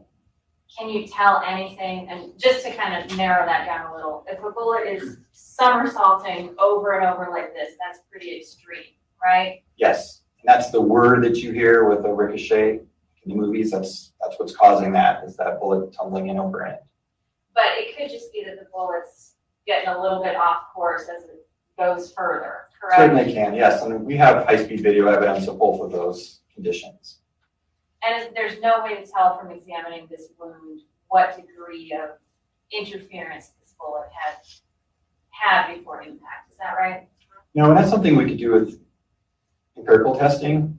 If a tumbling bullet would still penetrate, travel through the body and still exit versus one that was simply just slightly unstable, how much energy is it going to expel into the body and still have enough energy to exit the back skin, or the chest skin in this case, and go downrange? So again, that's something that can be deciphered, but in this case, there's no way to tell from the entrance and exit wound if it was a tumbling bullet or one in yaw, but again, for all intents and purposes, it's the same. Okay, but the degree of energy that the bullet loses has an impact when it hits a target, for example, right? Yes, and going back to that 800-yard case, that was one of the factors that I considered, was the bullet ricocheting off the water, because there's a river there, and would it still have enough energy to go 800 yards and penetrate someone and kill them? And it didn't. So there is a level of instability that will affect the energy as it travels downrange. Okay, and we don't know what object or what was acting on the bullet that impacted this person, is that correct? Correct. And that bullet was never found, obviously, right? As My far as we knowledge. know. Okay, and without finding that bullet, we can't tell which weapon was responsible for causing this wound, is that correct? Right, if the bullet was recovered in microscopic comparisons to a particular firearm would be possible. And that's not possible in this case, right? Well, it's probably still out there somewhere, but not right now. Okay. And having that bullet, we would be able to determine whether that matched the weapon that you tested, correct? Yes. And whether it didn't match the weapon that you tested also. Yes. So that weapon could be excluded or ruled out depending on the results of the testing of that bullet, correct? It could be. And you say the bullet's probably still out there. What do you mean by that? Well, I mean, it wasn't recovered. And so we have a through and through wound on a decedent. So in theory, that bullet is, somewhere out there. That bullet couldn't have been destroyed on impact later with the ground or anything like that? Tell me a little bit about that. Well, AK-47 bullets, the 7.62x39, are steel jacketed with a copper coating. So you see a copper color on the bullets, but they're not copper bullets like you would see in a pistol.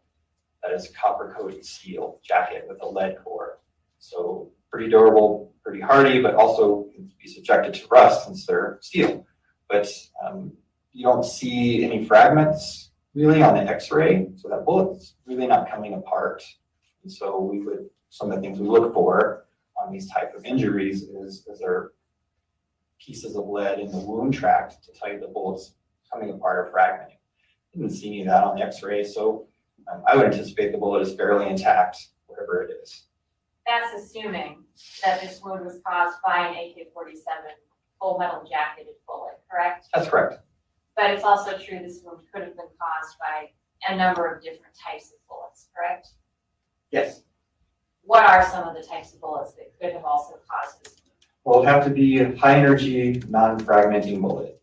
And there's some other ones out there, but typically speaking, this is consistent with AK-47 round versus the type of energy, the lack of fragmentation that you see in this case. What types of weapons are consistent with the type of weapon that can fire the rounds that you just described? On the AK-47, the SKS rifle, which also shoots 7.62 by 39. There's, like I said earlier, a lot of other manufacturers chamber that cartridge in their firearms. And can you, I'm sorry, maybe I missed it. Did you say what other types of bullets could cause this wound? Well, it would have to be probably a full metal jacket ball ammo. If you had a hollow point or a soft point, you would see fragmentation in the wound tract. And so you would need to be a full metal jacketed high energy bullet. How many types of full metal jacketed ball ammo ammunition exist? Well, just about any type of military round would have a full metal jacket. It's a Geneva Convention requirement. So 308 Winchester, 7 Russian round, the Russian sniper round, it'll come to me in a second, 7.54. And so there's some other different rifle cartridges out there that do have full metal jackets. You described the AK that you examined as a common type of rifle, right? Yes, to my knowledge, it's the most common rifle in the world. Okay, I just want to say what you meant by that, but you just answered that question. So that's the most common type of rifle in the world, the AK-47. Common platform, yes. Most of the ones in the world are machine guns or full auto, and this is the civilian semi-automatic version of that. Would that then make that ammunition the most common type in the world as well? It could, yes.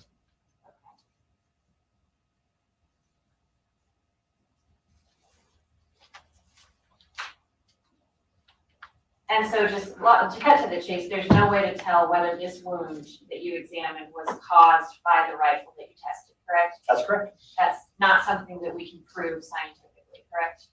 At this time, correct. Okay. And you mentioned that this must have been a longer distance shot with a rifle. Explain what you mean by longer distance shot. Well, a close range shot would deposit gunshot residue from the gases onto the clothing and the wounds, and those were tested and determined to be negative. You said the clothing was tested, correct? Yes. Do you remember if any testing was done of a backpack? I didn't see any of that in the documentation. Okay. If a backpack were being worn by this person, that's close to the body, right? That's almost a form of clothing, correct? Yes. And that could be tested also to see if this shot possibly came from closer range, correct? It could be, but typically that testing is done around the wound area. So, but yes, any object or clothing item that person's wearing that's outer on the outside, we would probably look at. And if the wound is sort of here on the lower flank or back area, that's going to be near the backpack, correct? Like on this side. Right. So a backpack is going to be near that wound. Could be, yes. And so in order to do a full empirical test to see whether this was close range or further away, it would probably be a good idea to test that backpack too, right? Assuming they were wearing the backpack at the time, yes. Assuming that, right? And to your knowledge, that wasn't done in this case, right? I saw no reports relative to a backpack test. When you say that was it gunshot residue that you're able to see to determine if this was a closer range shot? Am I understanding that correctly? Yes. Okay. If you see gunshot residue on a person, or if you don't, how far away is the closest that a shot can be fired without leaving gunshot residue? It would depend on the firearm and ammunition type, and that's one of the common procedures that we do is distance determination, meaning how far is the rifle away from the target where all that residue is dispersed and not deposited on the clothing. So you would have to do, again, empirical testing to determine that. But typically speaking, several feet before you do not detect any of that residue. So when you say a long-range shot from a rifle, what you generally mean is that shot came from several feet away or further. And impacted some kind of intervening object along that path. Could the clothing cause that yaw that you described, just hitting the clothing? Well, the clothing had the same type of defect. What about the backpack? Again, anything in that trajectory path could affect the bullet in its flight path. And or it could have been fired from a weapon that shoots a bullet that has yaw, right? Yes. So there could be nothing in between the shooter and this person, right? But there can still be yaw, correct? Yes. Because the weapon being fired could be the kind of weapon that produces yaw, correct? Yes. And given that there's no gunshot residue, or no, whatever you call it, I'm sorry, but you could have somebody who's standing just several feet away firing a weapon and cause this wound that you're seeing, correct? Right. A good rule of thumb is about 6 feet or so before you don't see it, but I've seen it. It's like everything else in forensics, there's always an exception. So you would need to do the testing with the known firearm to determine that. So this wound could have been caused by somebody standing 6 feet away with no intervening objects, correct? With Possible. With the firearm producing yaw in the muzzle, yes. That's possible. Do you know, you were talking about testing the clothing. Do you know how soon, or how soon that testing has to be done in order for that testing to be effective? Well, we're looking for heavy metals, and so they persist. Looking for antimony, lead, strontium, barium. So you can do that test pretty much, Yeah, how long? those on an object? metals stay there, and they don't degrade, say, like DNA does. So you can do that testing. I'm not sure, there probably is a timeline, but I know it's a pretty long one to be able to still detect those metals. And so the fact that that testing was done and there wasn't any gunshot residue discovered is a pretty strong indication that there wasn't any there, period, correct? That's consistent, yes. And the same is true for the tree branch, right? Right, the lead would persist. In fact, I have a pole in Seattle that I test every couple of years, and it still reacts, and the shooting was in 2009. So the fact that there's no lead residue in that tree branch is a pretty strong indication that there never was, right? I didn't examine the tree branch, but just based on what I reviewed, that is true, yes. In just a moment.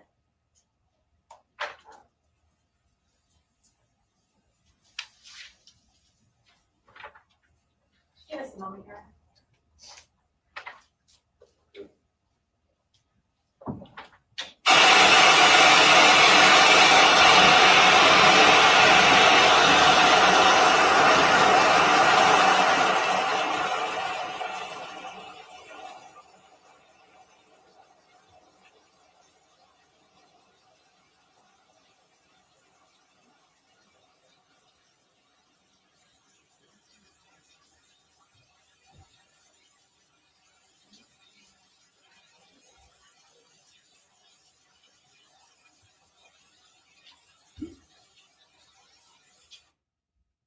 Real quick follow-up. We talked about some assumptions that we're making and certain possibilities. And I just want to ask you straight up about certain things that you cannot prove in this case from the ballistic evidence that you reviewed.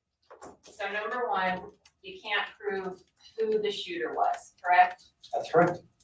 You can't prove which firearm caused this wound. Is that correct? Caused the wound, correct. You can't prove which type of ammunition caused this wound, correct? That's true.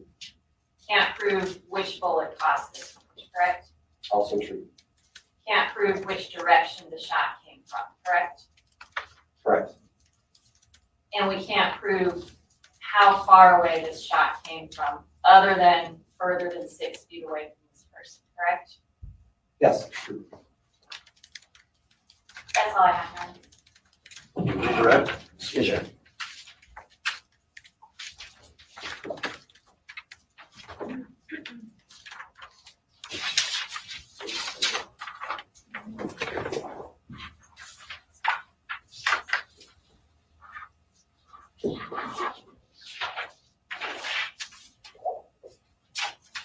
Hey, Rick.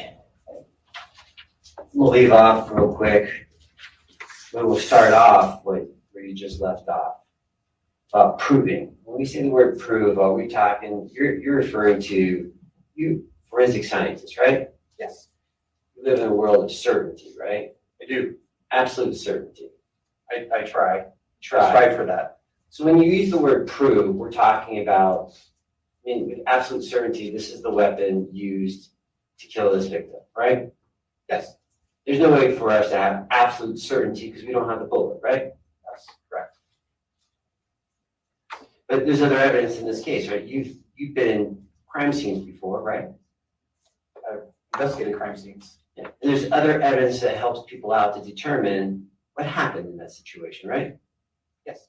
Other than the weapon and other than the bullet, right? Objection, leading. Stay. Let me ask you,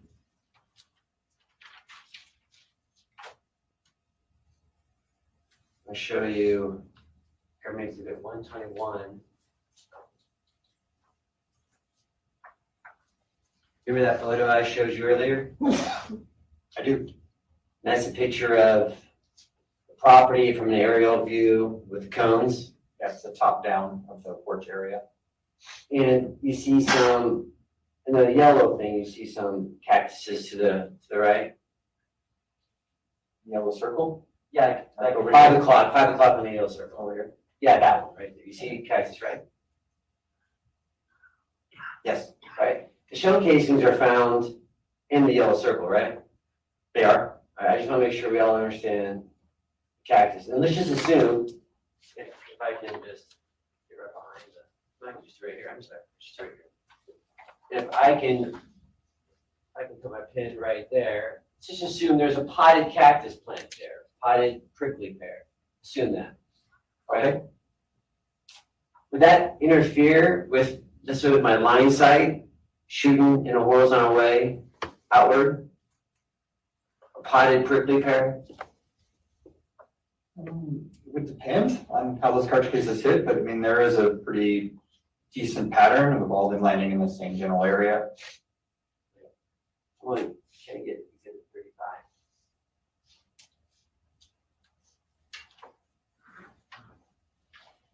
And you saw the body orientation in this case, right? I did face down. Face down, and you testified on cross. Did you see any bloodletting?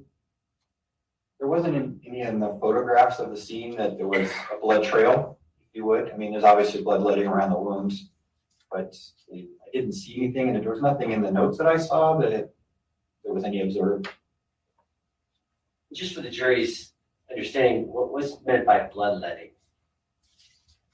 Bleeding, dripping, pouring, depending on the size of the wound, and if the person's moving while they're a bloodletting event, or the patterns to interpret. I'm gonna show you exhibit 35A, already admitted into evidence. See, let me zoom out just a little bit.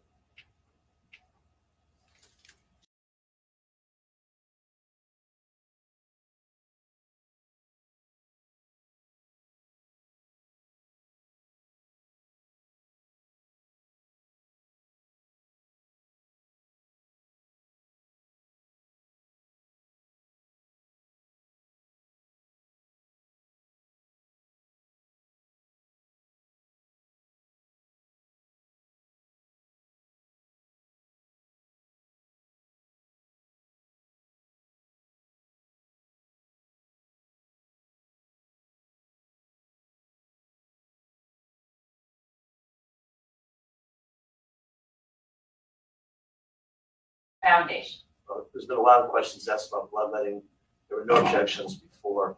I'm gonna reverse myself. The question was just a yes or no. Did he see it or not in the photograph? He said no. The answer stands. You testified on cross-examination that you don't use trajectory rods with bodies. It's still used, but it's not the common practice for trajectory rods and bodies. My understanding is certainly in King County and Seattle area, that's not done. So if there's no trajectory rods here, in your expert opinion, if there's no trajectory rods used by the Santa Cruz County Sheriff's Department, does that reflect upon their crime scene investigation? Objection foundation as to whether that reflects upon a crime scene investigation. Overruled. I don't expect to see crime scene investigation. I don't expect to see trajectory rods and bodies, and I would not use it to form my opinion anyway because of all the variables that I'm aware of for using that practice. Then we're talking about the entry wound and exit wound of the victim. Yes. I think we had like a visual, the entry wound in the right flank, you said? Yes. Right, and do you remember where the exit wound was located? Chest? Chest area? Yes. Right, so just explain to me as an expert, entry and exit, which direction is that bullet going? Back to front? Back to front? Any elevation? I think it was slightly upward, but again, there's variability in how a person can move. So that doesn't necessarily mean the bullet was traveling upward. Variability in how the person moves is one factor, right? Yes. The other factor, can the bullet continue to yaw in the body? Yes.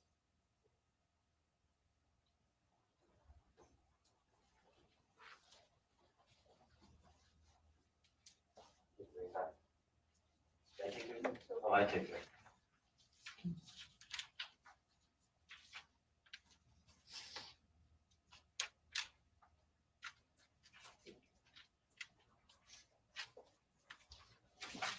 Let me ask you, as I'm looking for I think it's actually KK, Defense Exhibit KK. Let me ask you about, this is common, do you wear a backpack? Ever wear a backpack?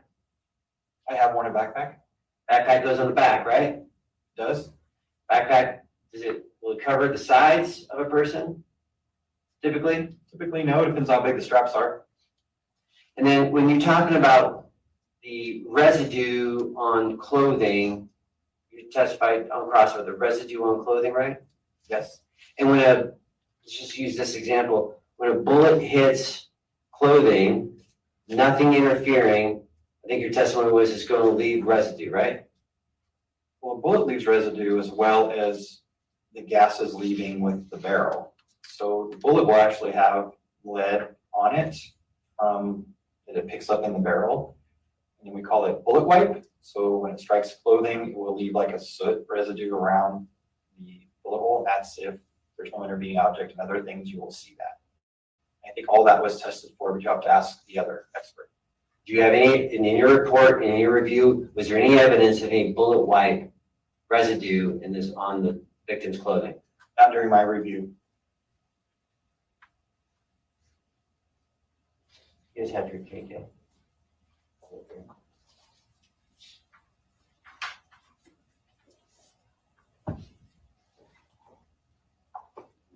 Let me show you this marked as Defense KK. This is page 2.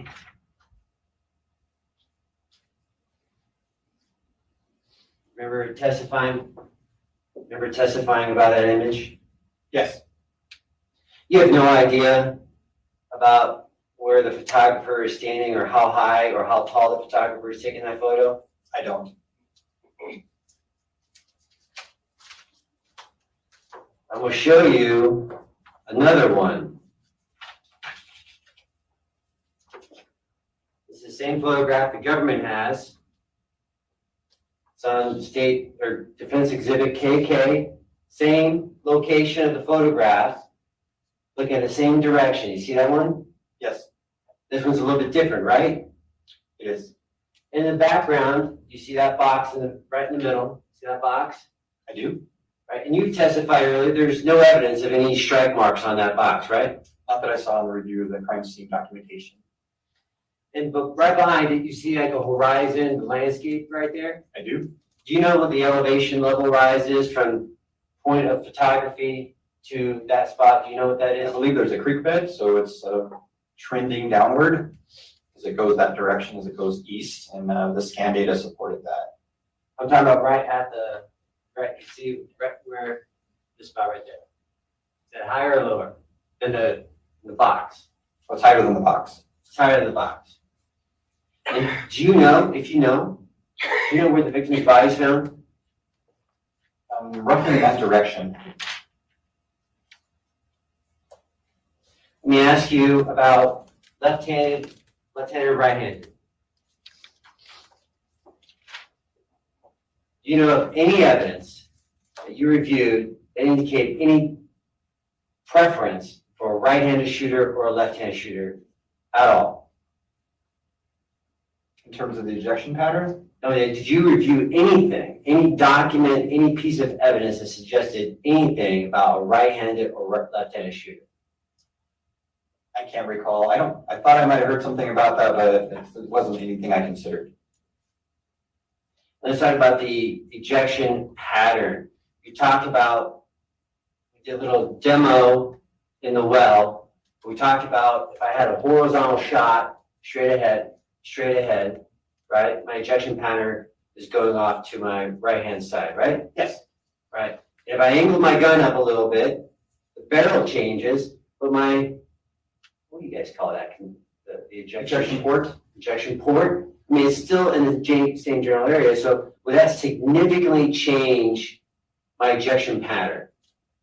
Well, I would need to do testing, but I would not anticipate it would significantly change. But again, as I testified on cross, there is a geometry change in that relative positioning, but is it going to be significant? I don't know. I'm going to show you Government Exhibit 121. So when we talk about change, significant change or not, if I'm standing where the cones are at, horizontal forward, yellow is where the ejection pattern's at. If I were to rotate my gun up a little bit at a 35-degree angle, whatever, am I going to get considerable change? I'll have some geometry change, I got that. But I'm going to have will it be significant change? I don't think so. I've done similar testing with pistols, with different orientations, and I've not seen a significant change in where they ultimately land versus where the shooter is standing. I mean, there's some change, but not significant. But again, significant be up for argument. I'm going to talk about that in a sec, but we're not talking about the pistol where you go upright and then go gangster style. We're not talking about that with the rifle, are we? Right. All right. Let's talk about significance. We're not, if my angle is 35 degrees, we're not talking about a shooter standing over here, are we? I don't think so. We're not talking about a shooter standing all the way out here, are we? Again, I don't think so. I'd have to do empirical testing, but my experience, I would not anticipate that.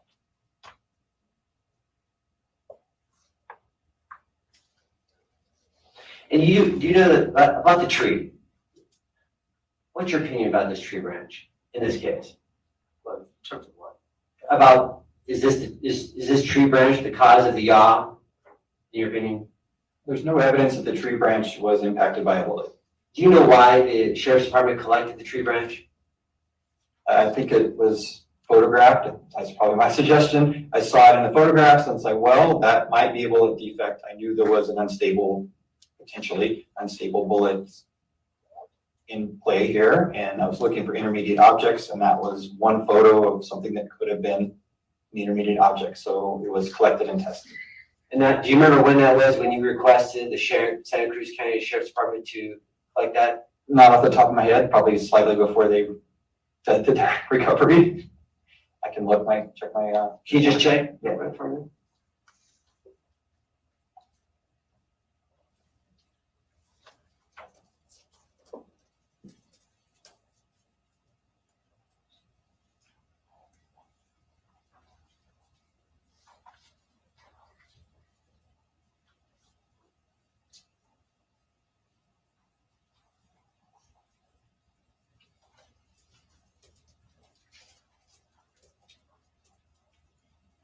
I actually don't have it in my file when they collected it. I think it was summer of 2023.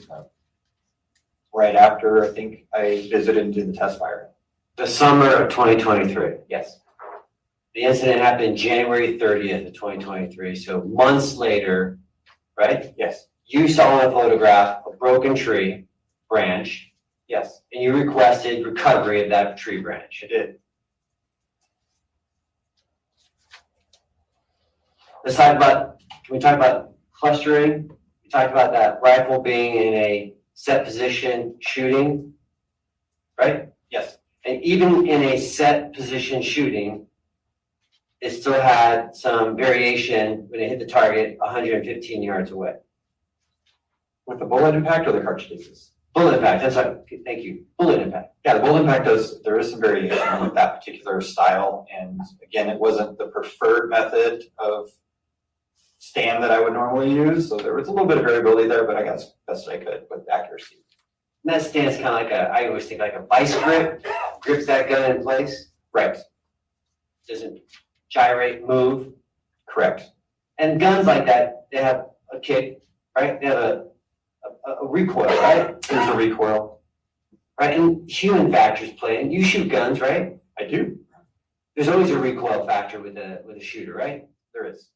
And it changes based on strength of the individual, It could, the age of the individual, possibly. if an individual's healthy or sick, right? There's lots of factors that can vary how that firearm is held shot to shot. And the biggest factor is whether or not they're a good aim or not, right?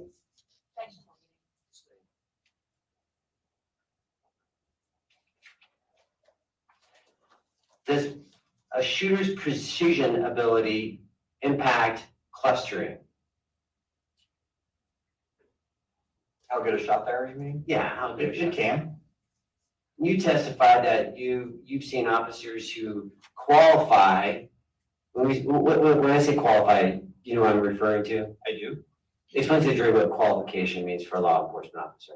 Depends on the agency, but usually at least once a year, they have to fire their duty weapon on a course and shoot it at different distances and have a certain degree of accuracy to be able to carry their firearm.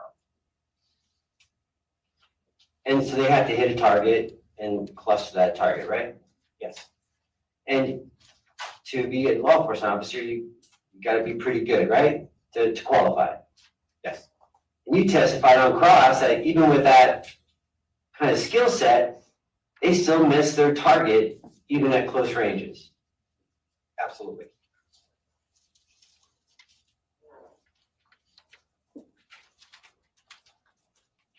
Just one more second, Your Honor. Let me check with counsel real quick.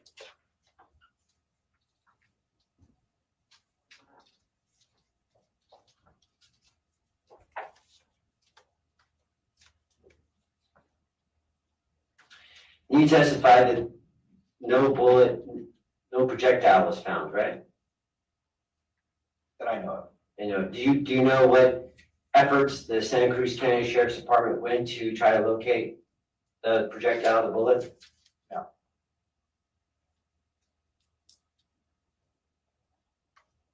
Let me ask your opinion, and your expert opinion. Is the AK, let me talk about the wolf, is the wolf bullet most consistent round to cause the injury to the victim in this case? Most consistent? It's definitely consistent with everything I know about that ammunition type and that weapon platform. And how about the use of the AK to cause that injury? Not sure what you mean by the use of an AK. Pretty consistent. We've got an injury, the distance, right? We have the severity of the injury. An AK can or cannot cause that injury. It can. I have just one more photo. You know what exhibit number that is?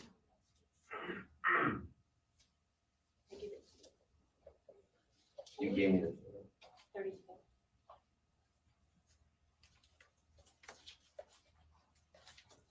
Just 1 second, Your Honor.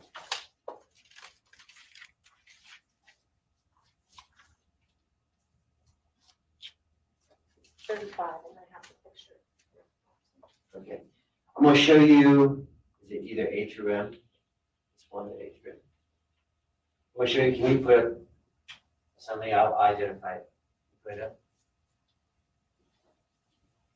Is it- Yeah.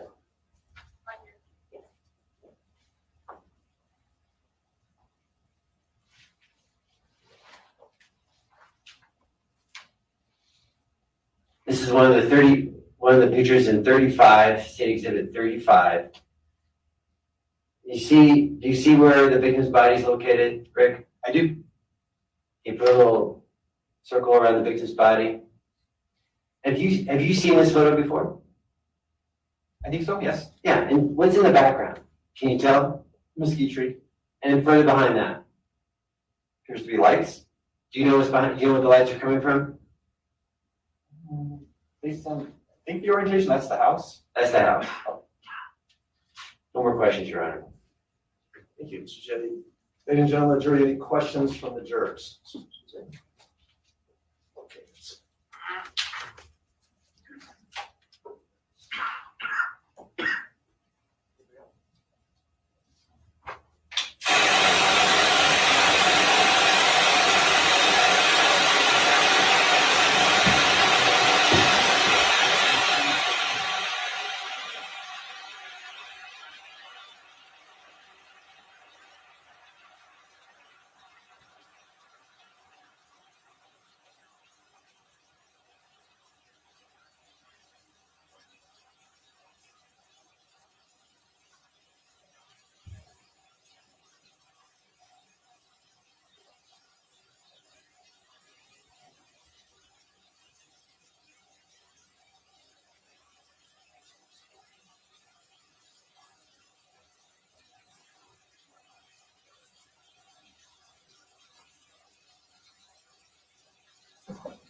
Question from the juror is, in your opinion, what direction would the victim fall if shot in relation to where you believe shots were fired from?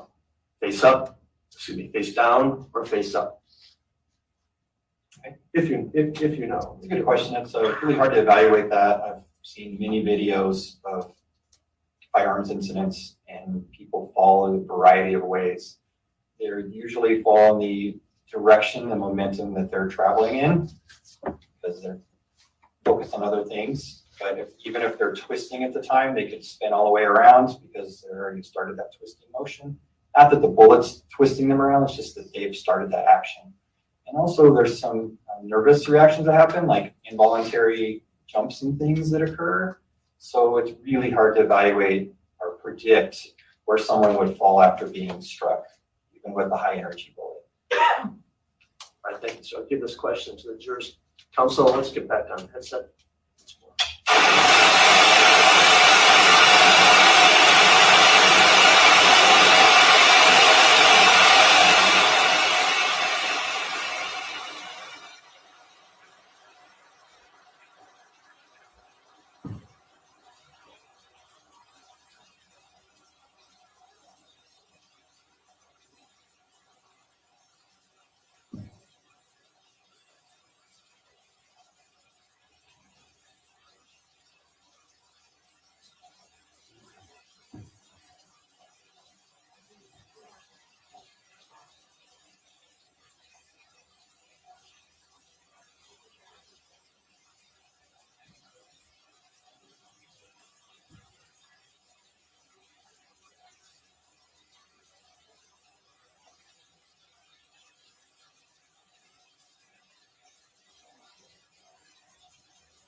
Thank you, sir. I appreciate you making the journey. All right. I told you earlier that the lawyers did some work on their own last night, came in this morning and told us about these stipulations that they had agreed to. And that made it possible for us to get this witness in and complete his testimony and let him go back to where he came from. Talked to the lawyers. They tell me that the trial and the pace of the trial is going just consistent with what they anticipated. So we're on track. We're not running behind or ahead of time. So given that, unless any of you have any objections, we're going to recess for the day and start back Tuesday morning at 8:30. No objection? This is your chance to make an objection. All right. Before you go, please remember the admonition of the court. It's again a long weekend, 3-day weekend. Do not discuss this case with anyone. Do not have any contact with the lawyers, defendants, witnesses, victims, or victims' representatives. Do not conduct any independent investigations. Do not use any form of communication, post blog, or post anything on the internet during the trial. Do everything you can to avoid media coverage. And with that, have a good weekend. We will see you Tuesday morning, next Tuesday morning at 8:30, and we'll begin the trial again, but Tuesday through Friday next week. We rise before.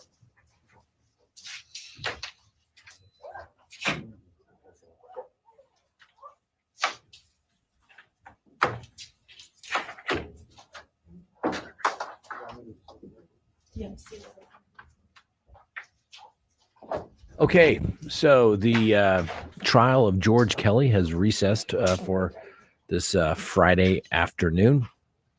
The court let the jurors know that they will remain in recess until Tuesday when the trial will resume, and the case of George Kelly. Now, today we had the expert witness for the prosecution, basically to say that the firearm that they recovered from Mr. Kelly functioned properly. That's one of the things they have to prove as an element of the offense.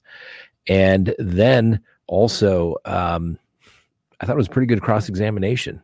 Basically, it's like, you can't really say the angle was how the gun was fired, that it was, that it actually hit us, anything other than this tree that the prosecution keeps talking about. You can't admit that he did that. And basically it came away as like, well, yeah, I can tell. I think it's consistent with a 7.62 round, which would be consistent with the rifle that Mr. Kelly fired. But that's about it. But, a lot of this is dog and pony show type of stuff to show that the prosecution's done their work to figure out the angles, and that, it's going to that reasonableness, like we talked about on the jury instruction there in in Arizona.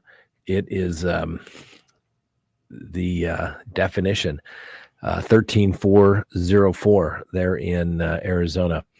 A person is justified in threatening or using physical force against another when and to the extent a reasonable person would believe that physical force is immediately necessary to protect himself against the other's use or attempted use of unlawful physical force.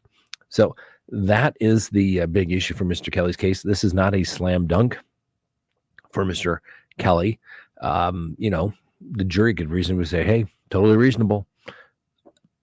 Totally reasonable. I would have done the exact same thing. And that's really what you have to say when you use that reasonable man standard, is that I would have done the exact same thing. Everybody, the reasonable man, would have done the exact same thing. But when you start talking about shooting guns at distances is over, 2 football fields, that really gets into the question of, is that really reasonable? Was that immediate threat of force? I don't know. I get it. I see where Mr. Kelly's coming from. He's tired of people coming on his property. He was scared. He was in fear. That's going to be his testimony, I'm sure, for self-defense. And he's going to say that he acted like a reasonable man would have. And he thought that he used physical force that was necessary to protect him and his family. So we'll see. Like I said, the question is it reasonable? And remember, ladies and gentlemen, jurors, everybody thinks you're going to go, a lot of defendants go in, the jury's going to believe me. Well, no, a jury takes their job very seriously, and they're going to follow the law. And one of the things when you get on a jury is that you have to be able to say, I am willing to follow the law, even if I disagree with it, even if I don't understand it. I got to follow the law as a juror. And yes, there is a thing called jury nullification. That's where the jury says, yep, prosecution definitely proved their case, but we're still saying not guilty. Okay. That doesn't happen very often. It really doesn't. This particular case, obviously, you have a, there's somebody that's dead, right? General rule, when somebody's dead, somebody's got to go to prison. That's generally the way the prosecution and the government look at it. Mr. Kelly was offered a plea deal to some sort of, negligent homicide type of things, but he turned it down. And now he's looking at, what reasonably could be spending the rest of his life in prison, given his age. It's always scary. And I get it. Sometimes you got to do it. He's, Mr. Kelly's attorneys seem to be doing a fine job. Prosecutors are presenting their case very methodically. They're good, a little slow in a couple of spots, but they're making their points. So, like I said, the trial will resume on Tuesday. I will try to be here to observe it as well. The court took a break. I'm going to take a break. We'll see. I think we still have, is it the other trial still going there, Frank? Yep. Maybe I'll come back this afternoon and we can watch that one as well, but we'll take a quick break. So thanks for joining us, and thanks for watching the Crime Talk Network. Thank you.